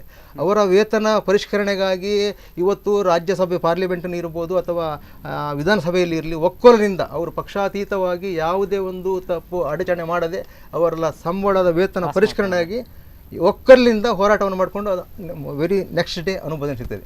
ಆದರೆ ಅದೇ ನಿಟ್ಟಿನಲ್ಲಿ ನಾವು ಹೇಳಿದವರು ಮಿತ್ರರು ಹೇಳಿದರು, ಒಳ್ಳೆಯ ಒಂದು ಇದು ಹೇಳಿದರು, ಇಷ್ಟು ಪ್ರಾಮಾಣಿಕವಾಗಿ ಸೇವೆ ಸಲ್ಲಿಸುವಂಥ ಇಲಾಖೆಗೆ ನಾವು ಒಂದು ಕನಿಷ್ಠ ವೇತನವನ್ನು ಕೂಡ ಬರ್ತಿಲ್ಲ. ಒಂದು ಉದಾಹರಣೆ ಹೇಳಬೇಕಿದ್ರೆ, ನಮ್ಮ ಇಲಾಖಾ ನೌಕರರಿಗೆ 6 ತಿಂಗಳ ಹೆರಿಗೆ ರಜೆಯನ್ನು ಕೊಡ್ತಾ ಇದ್ರು. ಆದರೆ ಅದೇ ನಮ್ಮ ಸಹೋದರಿ ಒಬ್ಬರು ಗ್ರಾಮೀಣ ಅಂಚೆ ಕಚೇರಿಯಲ್ಲಿ ಒಂದು ಬ್ರಾಂಚ್ ಪೋಸ್ಟ್ ಮಾಸ್ಟರ್ ಅಥವಾ ಒಂದು ಪೋಸ್ಟ್ಮ್ಯಾನ್ ಮಾಡುವಂಥ ಸೈಕಲ್ ಮಾಡುವಂಥ ಅವರಿಗೆ ಈ ಹೆರಿಗೆ ರಜೆ ಅನ್ನೋದಿಲ್ಲ. ನನ್ನ ಪ್ರಶ್ನೆ ಒಂದು ಸಾಂದರ್ಭಿಕವಾಗಿ ನನಗೆ ಕೇಳಿದೆ, ಹಾಗಾದರೆ ಅವರು ಮಾಡುವುದು ಹೆರಿಗೆ ಒಂದು ಬೇರೆ ಅಥವಾ ಗ್ರಾಮೀಣ ಅಂಚೆ ನೌಕರ ಹೆರಿಗೆ ಬೇರೆ ರೀತಿಯಲ್ಲಿ ಮಾಡ್ತಾರಾ? ಇದು ತಾರತಮ್ಯದ ಪರಮಾವಧಿ ಎಲ್ಲಿವರೆಗೆ ಹೇಳಿದರೆ ಇಲ್ಲಿವರೆಗಿದೆ. ಇನ್ನು ನಮ್ಮಲ್ಲಿ ಕೂಡ ಒಂದು ಅತ್ಯಂತ ತಳಮಟ್ಟದ ಒಂದು ಕ್ಯಾಟಗರಿ ಇದೆ, ಪಾರ್ಟ್ ಟೈಮ್ ಎಂಪ್ಲಾಯೀಸ್ ಅಂತೇಳಿ, ಕಂಟಿಂಜೆಂಟ್ ಎಂಪ್ಲಾಯೀಸ್ ಅಂತ. ಅವರಿಗೆ ಕೊಡುವಂಥ ವೇತನ ಗಂಟೆ ಲೆಕ್ಕದಲ್ಲಿ ಅವರಿಗೆ ಯಾವುದೇ DA ಕೊಡ್ತಾ ಇಲ್ಲ, ಬರೀ 30 ರೂಪಾಯಿ 60 ರೂಪಾಯಿ ದಿನಕ್ಕೆ ಕೊಡ್ತಾ ಇದ್ದಾರೆ. ಎಲ್ಲಿವರೆಗೆ ತಾರತಮ್ಯ ಹೇಳಿದರೆ, ಈ ನಿಟ್ಟಿನಲ್ಲಿ ನಮ್ಮ DG ಅವರು ಒಂದು ಆದೇಶವನ್ನು ಕೊಡ್ತಾರೆ, ಅವರಿಗೆ ವೇತನ ಪರಿಷ್ಕರಣೆ ಮಾಡಿ ಅವರಿಗೆ ಭತ್ಯೆಯನ್ನು ಕೊಡಿ ಅಂತ. ಆದರೆ ನಮ್ಮ ನಾರ್ತ್ ಕರ್ನಾಟಕ ರೀಜನಲ್ಲಿ ಅದನ್ನು ಅಳವಡಿಸಿಕೊಂಡಿದ್ದಾರೆ, ಜಾರಿಗೊಳಿಸಿದ್ದಾರೆ. ಆದರೆ ನಮ್ಮ ಸೌತ್ ಕರ್ನಾಟಕ ಪೋಸ್ಟಲ್ ವಿಂಗ್ ಏನಿದೆ, ನಮ್ಮ ಆಡಳಿತ ಇದೆ, ಇಲ್ಲಿ ಕೊಡ್ತಾ ಇಲ್ಲ. ನಾವು ಮಾಹಿತಿ ಹಕ್ಕಿನಲ್ಲಿ ಕೇಳಿಕೊಂಡು ಎಲ್ಲವನ್ನು ವಿವರವನ್ನು ಕೊಟ್ಟು ಕೂಡ ಇವರಿಗೆ ಕೊಡ್ತಾ ಇಲ್ಲ. ಇದು ದ್ವಂದ್ವ ನೀತಿ ಇಲಾಖೆದು. ಈ ಒಂದು ದ್ವಂದ್ವ ನೀತಿಗಳನ್ನ, ಈ ಒಂದು ಮಲತಾಯಿ ಧೋರಣೆಗಳನ್ನ ಮತ್ತೆ ಈ ಒಂದು ಸವಲತ್ತು ಕೊಡುವಲ್ಲಿ ಮೀನಾಮೇಷಗಳನ್ನು ಎಣಿಸ್ತಾ ಇರೋದನ್ನ ನೀವು ಬಹುಶಃ ಕಾನ್ಫರೆನ್ಸ್ ನಲ್ಲಿ ನೀವು ನಾಡಿದ ದಿನ ನಡೆಯುವಂತ ಒಂದು ಕಾನ್ಫರೆನ್ಸ್ ನಲ್ಲಿ ಈ ವಿಚಾರವಾಗಿ ಚರ್ಚೆಯನ್ನ ಮಾಡ್ತೀರಾ? ಖಂಡಿತವಾಗಿ ಮಾಡ್ತೇವೆ. ಖಂಡಿತ ಮಾಡುವಂತ ಒಂದು ಕಾನ್ಫರೆನ್ಸ್ ಬಹುಶಃ ಒಂದು 3 ವರ್ಷಕ್ಕೆ ನಡೆಯುವಂತ ಒಂದು ಕಾನ್ಫರೆನ್ಸ್ ಅದು. ಇಲ್ಲಿ ಮನವಿಗಳನ್ನ ಮಾಡಿದಾಗ ಬಹುಶಃ ಇವರ ಸಮಸ್ಯೆಗಳು ಈಡೇರುತ್ತಾ? ಖಂಡಿತವಾಗ್ಲೂ ನಾವು ಒಂದು ಅಧಿವೇಶನವನ್ನು ನಾವು ಸಂವಿಧಾನವಾಗಿ ನಮ್ಮ ಎಲ್ಲ ಅಂಚೆ ನೌಕರ ಸಂಘಟನೆಗಳಿಗೆ, ಮಾನ್ಯತೆ ಪಡೆದ ಸಂಘಟನೆಗಳಿಗೆ 2 ವರ್ಷಕ್ಕೊಮ್ಮೆ ಅಧಿವೇಶನ ನಡೆಸಲೇಬೇಕು. ಹೇಗೆ ಒಂದು ದೇವಸ್ಥಾನದ ಜಾತ್ರೆಗಳು ವಾರ್ಷಿಕವಾಗಿ ನಡಿಬೇಕು, ಅದೇ ಥರನಾಗಿ 2 ವರ್ಷಕ್ಕೊಮ್ಮೆ ನಮ್ಮ ಅಧಿವೇಶನಗಳು ಖಂಡಿತವಾಗಿ ನಡಿಬೇಕು. ಇಲ್ಲಾಂದರೆ ನಮಗೆ ಟ್ರೇಡ್ ಇನ್ ಫೆಸಿಲಿಟಿಯನ್ನು ಆಟೋಮೆಟಿಕ್ ವಿಡ್ರಾ ಮಾಡ್ತಾನೆ. ಅದೇ ಥರನಾಗಿ ಈ ಒಂದು ಒಳ್ಳೆಯ ಕಾಲಘಟ್ಟದಲ್ಲಿ, ಒಂದು ಒಳ್ಳೆಯ ಕಾಲ ಪರ್ವದಲ್ಲಿ ಇವತ್ತೊಂದು ನಾವು ಒಂದು ದೊಡ್ಡ ಒಂದು ಮಹತ್ ಕಾರ್ಯಕ್ಕೆ ಇಳಿದಿದ್ದೇವೆ. ನಾಡಿದ್ದು ಇದೇ ಬರುವ ಫೆಬ್ರವರಿ 24 ಮತ್ತು 25ರಲ್ಲಿ ನಮ್ಮ ಸಂಘಟನೆ ಏನು ಸುಪ್ರೀಂ ಬಾಡಿ ಇದೆ, ಫೆಡರೇಷನ್ ಅನ್ನುವಂಥದ್ದು, ಅದು ಏನು ರೀತಿ ನಿರೂಪಣೆಗಳು ಅಥವಾ ಇವತ್ತು ಮುಷ್ಕರದ ಕರೆಯನ್ನು ಕೊಡುವುದಿರಲಿ ಅಥವಾ ಏನೇ ಆದರೂ ನಮ್ಮ ಮಿನಿಸ್ಟರ್ ಹತ್ರ ಮಾತುಕತೆ ನಡೆದಿರಲಿ, ಆ ಬಾಡಿದು ಒಂದು ಅಧಿವೇಶನ ಆಗ್ತಾ ಇದೆ. ನಮ್ಮ ದೇಶದ ಮೂಲ ಮೂಲೆಗಳಿಂದ ನಮ್ಮ ಇವರ ಪ್ರತಿನಿಧಿಗಳು ಸಂಘಟ ಬರ್ತಾರೆ. ನಾಡಿದ್ದು 24 ಮತ್ತು 25ರಂದು ಇಲ್ಲಿ 2-3 ದಿವಸಗಳ ಕಾರ್ಯಕ್ರಮ ನಡೆಯಲಿಕ್ಕಿದೆ. ಅದಕ್ಕೆ ನಮ್ಮ ಅಂಚೆಯ ಸಲಹಾ ಮಂಡಳಿಯ ಮಿಸ್ಟರ್ ಅರುಂಧತಿ ಘೋಷ್ ಬರ್ತಾ ಇದ್ದಾರೆ. ಸೆಕ್ರೆಟರಿ ಪೋಸ್ಟ್ ನಂದ ಯಾರಿದ್ದಾರೆ ಅವರು ಬರೋರಿದ್ದರು. ಅವರು ಕಾರಣಾಂತರಗಳಿಂದ ಅರುಂಧತಿ ಘೋಷ್ ಏನು ಪೋಸ್ಟಲ್ ಸೇವಿಂಗ್ಸ್ ಬ್ಯಾಂಕ್ ಇದೆ ಅವರು ಬರ್ತಾ ಇದ್ದಾರೆ. ಆಮೇಲೆ ಕೇಂದ್ರ ಮಂತ್ರಿಗಳು ಬರ್ತಾ ಇದ್ದಾರೆ. ಮತ್ತು ನಮ್ಮ ಕೇಂದ್ರ ಮಟ್ಟದ ಉನ್ನತ ಮಟ್ಟದ ನಾಯಕರುಗಳು ಮತ್ತು ನಮ್ಮ ಯೂನಿಯನ್ ನೆಟ್ವರ್ಕ್ ಅಂತ ಇದೆ, ಅಂತಾರಾಷ್ಟ್ರೀಯ ಸಂಘಟನೆ ಇದೆ, ಯೂನಿಯನ್ ಕಾರ್ಮಿಕ ಸಂಘಟನೆ ಇದೆ, ಅದರ ಪ್ರತಿನಿಧಿಯಾಗಿ ಜೆನಿಫರ್ ಅಂತ ಅವರು ಸಿಂಗಾಪುರದಿಂದ ಬರ್ತಾ ಇದ್ದಾರೆ. ಈ ಮಹತ್ತರ ಇದರಲ್ಲಿ ನಾವೊಂದು ಉಡುಪಿ ವಿಭಾಗ ಈ ನಿಟ್ಟಿನಲ್ಲಿ ಬಹಳ ಒಂದು ಶಿಸ್ತುಬದ್ಧವಾಗಿ ಕಾರ್ಯಕ್ರಮ ಮಾಡಿಕೊಂಡು ದೇಶ ಮಟ್ಟದಲ್ಲಿ ನಮ್ಮದೇ ಒಂದು ಚಾಪನ್ನು ಮೂಡಿಸಿಕೊಂಡಿದ್ದೆವು. ಒಂದು ಕರೆ. ಹಲೋ ಸರ್, ನಮಸ್ತೆ. ಹೇಳಿ ಸರ್. ಸರ್, ಈಗ ಲೈವ್ ಬರ್ತಾ ಇದೆ, ಅದಕ್ಕೆ ಒಂದು ಕಾಲ್ ಮಾಡಿದೆ ಸರ್. ಹಾಂ, ಹೇಳಿ ಸರ್, ಹೇಳಿ. ಎಂತ ಗೊತ್ತಲ್ಲ ಸರ್, ಈಗ ಕೊರಿಯರ್ ಸರ್ವಿಸ್ ಎಲ್ಲ ಬರ್ತದೆ, ಪಾರ್ಸಲ್ ಬರ್ತದೆ ಸರ್. ಅವರಿಗೆ ಕಂಪನಿ ಗಾಡಿ ಕೊಡ್ತದೆ, ಪೆಟ್ರೋಲ್ ಖರ್ಚು ಎಲ್ಲ ಕೊಡ್ತದೆ. ಈ ನಮ್ಮ ಪೋಸ್ಟ್ ಮ್ಯಾನ್ ಪಾಪ ನೋಡುವಾಗ ಬೇಜಾರು ಸರ್, ಬಿಸಿಲಲ್ಲಿ ಹೊಟ್ಟೆ ಸೈಕಲ್ ಕೊಡ್ತದೆ ಈ ಡಿಪಾರ್ಟ್ಮೆಂಟ್. ಸರಿಯಾಗಬೇಕಾದ್ರೆ ಅಧಿಕಾರಿ ಮತ್ತೆ ರಾಜ್ಯಕ್ಕದವರು ಸರಿಯಾದ್ರೆ ಮಾತ್ರ ಅವ್ರು ನುಂಗುದನ್ನು ಕಡಿಮೆ ಮಾಡಿದ್ರೆ ಎಲ್ಲ ಸರಿ ಆಗ್ತದೆ. ಅದರಲ್ಲಿ ಇದು ಯೂನಿಯನ್ ಕೂಡ ಸರಿ ಇರುದಿಲ್ಲ. ಅವರಿಗೆ ಸೂರಿಗೆ ಸಿಕ್ಕಿದ ಅವರ ಇದನ್ನು ನೋಡ್ತಾರೆ. ಅದಕ್ಕೆ ಫಸ್ಟ್ ಅಧಿಕಾರಿಗಳು ಮತ್ತೆ ರಾಜ್ಯಕ್ಕದವರು ಸರಿಯಾಗ ಅವರಿಗೆ ಪೋಸ್ಟ್ ಮ್ಯಾನ್ ಬೇಕಾದಂತ ವ್ಯವಸ್ಥೆ ಮಾಡಿಕೊಟ್ರೆ ಖಂಡಿತ ಎಲ್ಲ ಕರೆಕ್ಟ್ ಆಗ್ತದೆ ಸರ್. ಎಸ್, ಧನ್ಯವಾದಗಳು ಸರ್ ನಿಮ್ಮ ಒಂದು ಅಭಿಪ್ರಾಯಕ್ಕೆ. Thank you sir. Thank you. ಈಗಾಗಲೇ ಅವರು ಮಾತುಗಳು, ಅಧಿಕಾರಿಗಳು ಮತ್ತೆ ರಾಜಕಾರಣಿಗಳು ಸರಿಯಾದ್ರೆ ಎಲ್ಲವೂ ಕೂಡ ಸರಿ ಆಗ್ತದೆ ಅಂತ. ಯೂನಿಯನ್ ಅವರು ಕೂಡ ಇನ್ನಷ್ಟು ಶ್ರಮವನ್ನು ವಹಿಸಬೇಕು. ಇಂಥ ಒಂದು ಗ್ರಾಮೀಣ ಪ್ರದೇಶದ ಸಮಸ್ಯೆಗಳಾಗಿರ್ಬೋದು ಅಥವಾ ಅಂಚೆ ಇಲಾಖೆ ಸಮಸ್ಯೆಗಳಾಗಿರ್ಬೋದು, ಇಂಥ ಒಂದು ವಿಷಯದಲ್ಲಿ ನೀವು ಕೊನೆಯದಾಗಿ ಏನು ಹೇಳ್ತೀರಿ? ಕೊನೆಯದಾಗಿ ಅವರೊಂದು ಸೂಟ್ ಕೇಸ್ ಅಂತ ಒಂದು ವಿಚಾರ ಹೇಳಿದ್ರು, ಅದು ಖಂಡಿತ ನಮಗೆ ಅನ್ವಯ ಆಗುದಿಲ್ಲ. ನಾವು ಅಂಚೆ ನೌಕರ ಸಂಘಟನೆಗಳು ಕೂಡ ಯಾವುದೇ ಒಂದು ಆಮಿಷಕ್ಕೆ ಬಲಿಯಾಗಿ ನಾವು ಇವತ್ತು ಮಾಡ್ತಾ ಇಲ್ಲ, ಹಿತಾಸಕ್ತಿಯನ್ನು ಬಲಿ ಕೊಡ್ತಾ ಇಲ್ಲ. ಪ್ರಾಮಾಣಿಕವಾಗಿ ನಮ್ಮ ಇವತ್ತು ನಾವು ನಮ್ಮ ರಜೆಗಳನ್ನು ನಾವು ಹಾಕ್ಕೊಂಡು ನಾವು ಕೈಯಿಂದ ಖರ್ಚು ಮಾಡಿಕೊಂಡು ಇಷ್ಟೊಂದು ಸಂಘಟನೆ ಹೋರಾಟ ಮಾಡಿದ್ದೀವಿ. ಬಟ್ ರಾಜಕೀಯಕ್ಕೆ ಅದು ಅನ್ವಯ ಆಗ್ತದಿಲ್ಲ ನನಗೆ ಗೊತ್ತಿಲ್ಲ. ನಾನು ಈ ವೇದಿಕೆಯನ್ನು ಹೇಳಿಕೆ ಬಯಸ್ತಿಲ್ಲ. ಹಿಂದೆ ಇರ್ಬೋದು ಆ ಪದ್ಧತಿ, ಸೂಟ್ ಕೇಸ್ ಪದ್ಧತಿ ಇದ್ದಿರ್ಬೋದು ಹಿಂದಿನ ಕಾಲದಲ್ಲಿ. ಬಟ್ ಇತ್ತೀಚಿನ ವರ್ಷಗಳಲ್ಲಿ ಯಾವುದೇ ಪದ್ಧತಿ ನಮ್ಮಲ್ಲಿ ಸೂಟ್ ಕೇಸ್ ಪದ್ಧತಿ ನಮ್ಮಲ್ಲಿ ಇಲ್ಲ. ನಾವು ಏನಿದ್ರು ಕೂಡ ಕಾನೂನಾತ್ಮಕ ಹೋರಾಟ ಮಾಡಿಕೊಂಡು ಇದು ಮಾಡ್ತೇವೆ ಹೊರತು ಬಟ್ ಈ ಇದರಲ್ಲಿಲ್ಲ.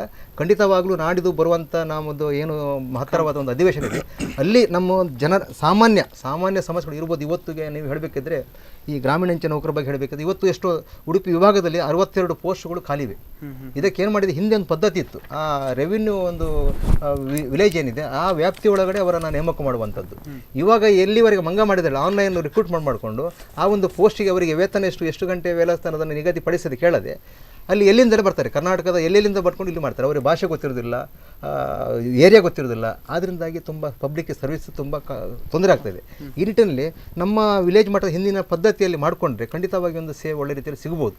ಈ ನಾಡಿದ ಆಗುವಂಥ ಅಧಿವೇಶನದಲ್ಲಿ ಖಂಡಿತವಾಗಿ ಜ್ವಲಂತ ಸಮಸ್ಯೆಗಳು ಏನಿವೆ, ನಾವು ಬರೀ ಇಲ್ಲಿ ಕಾನ್ಫರೆನ್ಸ್ ಮಾಡಿದ್ದೇವೆ, ಉಡುಪಿದು ಊಟ ಚೆನ್ನಾಗಿತ್ತು, ಅದು ಚೆನ್ನಾಗಿತ್ತು, ಅದು ನಮಗೆ ಬೇಕಾಗಿಲ್ಲ. ನಮ್ಮ ಪ್ರತಿಯೊಂದು ಅಧಿವೇಶನ ಮಾಡುವಾಗ ನಾವು ಜ್ವಲಂತ ಸಮಸ್ಯೆಗಳು, ನೌಕರ ಸಮಸ್ಯೆಗಳು ಇರ್ಬೋದು, ಇಲಾಖೆ ಸೇವೆಬದಿಗೆ ಏನು ಇರ್ಬೋದು, ಅದಕ್ಕೆ ಒಂದು ನಿಖರವಾದ ನಾವೊಂದು ಮೆಮೊರಾಂಡಮ್ ಮಾಡಿಕೊಂಡು ನಾವೊಂದು ಚರ್ಚಿಸಿ ಅದಕ್ಕೆ ಒಂದು ಸೂಕ್ತವಾದ ಇಲ್ಲಿ ಹೋರಾಟವನ್ನು ಮಾಡ್ತೇವೆ, ನಿರ್ಣಯವನ್ನು ಕೈಗಿಡುತ್ತೆ. ಖಂಡಿತವಾಗಿ ಕೊನೆಯದಾಗಿ 2 ಮಾತುಗಳನ್ನು ಏನು ಹೇಳ್ತೀರಿ ಸರ್? ಇಲ್ಲಿ ಅಮೆಝಾನ್ ಮತ್ತು ಫ್ಲಿಪ್ಕಾರ್ಟ್ ಎನ್ನುವಂಥ ಈ ಕೆಲವೊಂದು ಪ್ರೈವೇಟ್ ಕಂಪ್ನಿಗಳ ಈ ಕಾನ್ಸೆಪ್ಟ್ ಏನಿದೆ ಅಂತಂದರೆ, ಅವರು ನಮ್ಮ ಅಂಚೆ ಇಲಾಖೆ ಅನ್ನೋದು ಒಂದು ಕದಂಬ ಬಾಹು ಇರುವಂಥ ಒಂದು ಇಲಾಖೆ.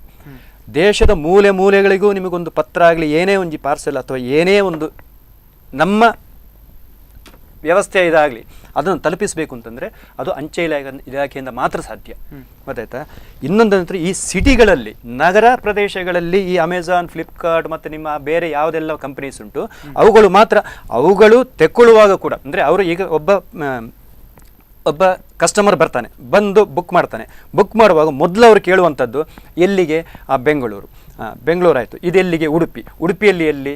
ಸಪೋಸ್ ನೀವು ಬಾರ್ಕೂರು, ಎಡತಾಡಿ ಆ ಥರ ಏನಾದರೂ ಒಂದು ಮೂಲೆ ಅಥವಾ ಬೆಳ್ಳುವೆ ಆ ರೀತಿ ಏನಾದರೂ ನೀವು ಹೇಳಿದರೆ ಆ ಫ್ಲಿಪ್ಕಾರ್ಟ್ನವರಾಗಲಿ, ಅಮೆಝಾನ್ನವರಾಗಲಿ ಅಥವಾ ಬೇರೆ ಯಾವುದೇ ಕಂಪನಿ, ಇದು ಕೊರಿಯರ್ಸ್ನವರು ಟೋಟಲಿ ಅವರು ಮೊರೆ ಹೋಗೋದು ಪೋಸ್ಟ್ ಆಫೀಸ್.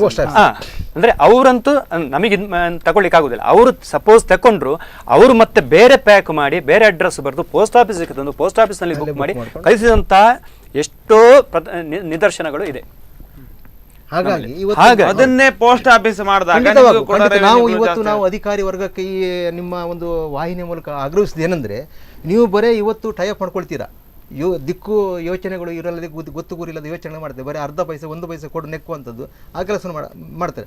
ಅದನ್ನು ಬಿಟ್ಟು ನಮ್ಮ ಮೂಲ ಸೌಕರ್ಯ ಏನಿದೆ, ನಮ್ಮ ಬೆನ್ನೆಲುಬು ಇಲಾಖೆಯ ಬೆನ್ನೆಲುಬು ಏನು ಪತ್ರ ವ್ಯವಹಾರ, ಇದನ್ನು ಉದಾಹರಣೆಗಾಗಿ ಇವತ್ತು ನಾವು ಇಲ್ಲಿ ಬುಕ್ ಮಾಡಿದಂಥ ಒಂದು ಸ್ಪೀಡ್ ಪೋಸ್ಟು ನಾಳೆ ಮೈಸೂರು ಬೆಂಗಳೂರು ಸಿಗ್ತದಾ? ಎಷ್ಟು ಜನ ನಿಮಗೆ ಬೇಕು ಕಸ್ಟಮರ್ ಬರ್ತಾರೆ? ಆಗ್ತದೆ. ಅದು ವ್ಯವಸ್ಥೆ ಮಾಡಿ ನೀವು. ಅದಕ್ಕೆ ನಮ್ಮ ಸಾಗಾಟದ ವ್ಯವಸ್ಥೆಯಲ್ಲಿ ಆ ನಿಟ್ಟಿನಲ್ಲಿ ನೀವು ವ್ಯವಸ್ಥೆಯನ್ನು ಕಾರ್ಯಪ್ರವೃತ್ತರಾಗಿ ಖಂಡಿತವಾಗಿ ನಮಗೆ ಈ ಕೊರಿಯರ್ ಸರ್ವಿಸನ್ನು ಏನು ಹೊರಿದು ಹೋಗ್ತಾ ಇದೆ, ನಮ್ಮ ಹಂಚಿ ಹೋಗ್ತಾ ಇದೆ, ಅದು ಖಂಡಿತವಾಗಿ ತಿರುಗಿ ನಮ್ಮಲ್ಲಿ ಬರ್ತದೆ. ಆ ವ್ಯವಸ್ಥೆ ಮಾಡಿದರೆ ಖಂಡಿತವಾಗಿ ಉಂಟು. ಇಲಾಖೆ ಖಂಡಿತ ಉನ್ನತ ಹುದ್ದೆಗೆ ಮಟ್ಟಕ್ಕೆ ಏರ್ಬೋದು. ನಮ್ಮ ನೌಕರರ ಕೂಡ ಒಂದು ಮಟ್ಟ ಒಂದು ಸ್ವಲ್ಪ ಮಟ್ಟಿಗೆ ಸುಧಾರಿಸಬಹುದು. ಅಂಚೆ ಇಲಾಖೆ ಗ್ರಾಮೀಣ ಮಟ್ಟದಲ್ಲಿ ಒಳ್ಳೆಯ ರೀತಿಯಲ್ಲಿ ಬೆಳೀತಾ ಇದೆ. ಆದರೆ ಅಲ್ಲಿ GDS ಇವರು ಇದ್ದಾರಲ್ಲ, ಅವರಿಗೆ ಇವರು ಟಾರ್ಗೆಟ್ ಅಂತ ಕೊಡ್ತಿದ್ದಾರೆ. ಆ ಟಾರ್ಗೆಟನ್ನು ಕೂಡ ಅವರು ಮಾಡಿ ಕೂಡ ರೆವಿನ್ಯೂ ಬರ್ತಾ ಇದೆ. ಆದರೂ ನೋಡಿ, ಈಗ ಒಂದು PLI RPL ಅಂತಿದೆ ಗ್ರಾಮೀಣ ಮಟ್ಟದಲ್ಲಿ, ಅದನ್ನು GDSನವರು ಮಾಡ್ತಾರೆ, ಅಲ್ಲಿ ತುಂಬ ರೆವಿನ್ಯೂ ಬರ್ತಾ ಇದೆ. ಆದರೂ ಇವರೊಂದು ಮೇಳ ಅಂತ ಮಾಡ್ತಾರೆ, PLI RPL ಮೇಳ ಅಂತೇಳಿ ನಮ್ಮ ಮೇಲಾಧಿಕಾರಿಗಳು. ಅಲ್ಲಿ ನಾನು ಹೇಳೋದೊಂದು ಅಂತ ಹೇಳಿದರೆ, ಈಗ ಮೇಳದಲ್ಲಿ ಅವರಿಗೆ ಟಾರ್ಗೆಟ್ ಕೊಟ್ಟ ನಂತರ ಅವರಿಗೆ ಪ್ರಮೋಷನ್ ಆದರೂ ಕೊಡ್ಬೋದು. ಅಟ್ಲೀಸ್ಟ್ ಅವರಿಗೊಂದು GDSನವರಿಗೆ ಒಂದು ಮಂಗ ಮಾಡಲಿಕ್ಕೋಸ್ಕರ ಒಂದು ಇದು ಏನಾದರೂ ಒಂದು ಕೊಡೋದು, ಅದೆಲ್ಲ ಮಾಡಬಾರ್ದು ನಮ್ಮ ಮೇಲಾಧಿಕಾರಿಗಳು. ಆ್ಯಕ್ಚುಲಿ ಗ್ರಾಮೀಣ ಮಟ್ಟದಲ್ಲಿ ಒಳ್ಳೆ ರೀತಿಯಲ್ಲಿ ಬೆಳೀತಾ ಇದೆ ನಮ್ಮ ಇಲಾಖೆ. ಅದಕ್ಕೆ ಕಾರಣ ನಮ್ಮ GDSನವರು. ಖಂಡಿತ ಇಷ್ಟೊಂದು ಈ ಒಂದು ಕಾರ್ಯಕ್ರಮದಲ್ಲಿ ಭಾಗಿಯಾಗಿ ಒಂದೇ ಒಂದು ವಿಷಯ ಹೇಳಬೇಕಿದೆ. ನಾವು ಇವತ್ತು ಏನು ಗ್ರಾಮೀಣ ಅಂಚೆ ನೌಕರ ಒಂದು ಸ್ಥಿತಿ ಇದೆಯಲ್ಲ, ಇವತ್ತು ರಿಕ್ರೂಟ್ಮೆಂಟ್ ಓಪನ್ ಮಾರ್ಕೆಟ್ ಕೊಟ್ಕೊಂಡು ಅವರಿಗೆ ಕೂಡ ಒಂದು ಪ್ರಮೋಷನ್ನ ಪದೋನ್ನತಿ ಒಂದು ಅವಕಾಶ ಕೂಡ ವಂಚಿತರಾಗಿದ್ದೇವೆ. ಅಲ್ಲಿ ಸೇವೆ ಸಲ್ಲಿಸರಿಗೊಂದು ಅವರ ಸೇವಾ ಜ್ಯೇಷ್ಠತೆಯನ್ನು ಪರಿಗಣಿಸಿಕೊಂಡು ಇಲಾಖಾ ನೌಕರರಿಗೆ ಪರಿಗಣಿಸಿದರೆ ಖಂಡಿತ ಒಂದು ರೀತಿಯಲ್ಲಿ ಉಪಕಾರ ಮಾಡಬಹುದು. ಈ ಹಿಂದೆ ಪದ್ಧತಿ ಇತ್ತು, ಅದನ್ನು ಕೂಡ ಕೈಬಿಟ್ಟು ಈ ಒಂದು ದುಸ್ಥಿತಿ ಬಂದಿದೆ. ಈ ಇಷ್ಟು ಹೊತ್ತಿನಲ್ಲಿ ನಿಮ್ಮ ವಾಹಿನಿ ಮೂಲಕ ನಮ್ಮ ಅಂತರಾಳದ 2 ಮಾತುಗಳನ್ನು ತೋರ್ಪಡಿಸಲಿಕ್ಕೆ ಒಂದು ಅವಕಾಶ ಮಾಡಿಕೊಟ್ಟದಕ್ಕೆ ನಮ್ಮ ಚಂದನ ವಾಹಿನಿಯ ಸಮಸ್ತ ಸ್ಪಂದನ ವಾಹಿನಿಗೆ ನಾವು ಧನ್ಯವಾದಗಳನ್ನು ನಮ್ಮ ಅಂಚೆ ನೌಕರರ ಪರವಾಗಿ ನಾವು ಅರ್ಪಿಸ್ತಿದ್ದೇವೆ. ಧನ್ಯವಾದಗಳು ಶ್ರೀನಾಥ್. ವೀಕ್ಷಕರೇ, ನೀವು ನೋಡಿದಾಗೆ ಇಷ್ಟೊತ್ತು ಗ್ರಾಮೀಣ ಭಾಗದ ಪೋಸ್ಟ್ಮ್ಯಾನ್ಗಳ ಸಮಸ್ಯೆಗಳನ್ನು ಬಿಚ್ಚಿಟ್ರು. ಅದೇ ರೀತಿಯಲ್ಲಿ ಅಂಚೆ ಇಲಾಖೆಯಲ್ಲಿ ಆಗ್ತಾ ಇರ್ತಕ್ಕಂಥ ಸಮಸ್ಯೆಗಳನ್ನು ಕೂಡ ಹೇಳಿದ್ರು. ಈ ಕುರಿತಾಗಿ ಇಷ್ಟೊಂದು ಸಮಸ್ಯೆಗಳು ಏನಾಗ್ತಾ ಇದೆ ಅದೆಲ್ಲದಕ್ಕೂ ಕೂಡ ನಾಡ್ದು ನಡೆಯುವಂಥ 25-26 ನಡೆಯುವಂಥ ಒಂದು ಕಾನ್ಫರೆನ್ಸ್ನಲ್ಲಿ ಎಲ್ಲ ಸಮಸ್ಯೆಗಳ ಬಗ್ಗೆ ಚರ್ಚಿಸ್ತಾರೆ. ಅದೇ ರೀತಿಯಲ್ಲಿ ಮನವಿಗಳನ್ನು ಕೂಡ ಮಾಡ್ತಾರೆ. ಆ ಸಮಸ್ಯೆಗಳನ್ನು ಬಗೆಹರಿಸೋ ನಿಟ್ಟಿನಲ್ಲಿ ಕೂಡ ಪ್ರಯತ್ನವನ್ನು ಮಾಡ್ತಾರೆ. ಇದೇ ಹೊತ್ತಿನ ವಿಶೇಷ. ಇನ್ನಷ್ಟು ಸುದ್ದಿ ಮತ್ತು ಮನೋರಂಜನೆಗಳಿಗಾಗಿ ನೋಡ್ತಾ ಇರಿ ಸ್ಪಂದನ.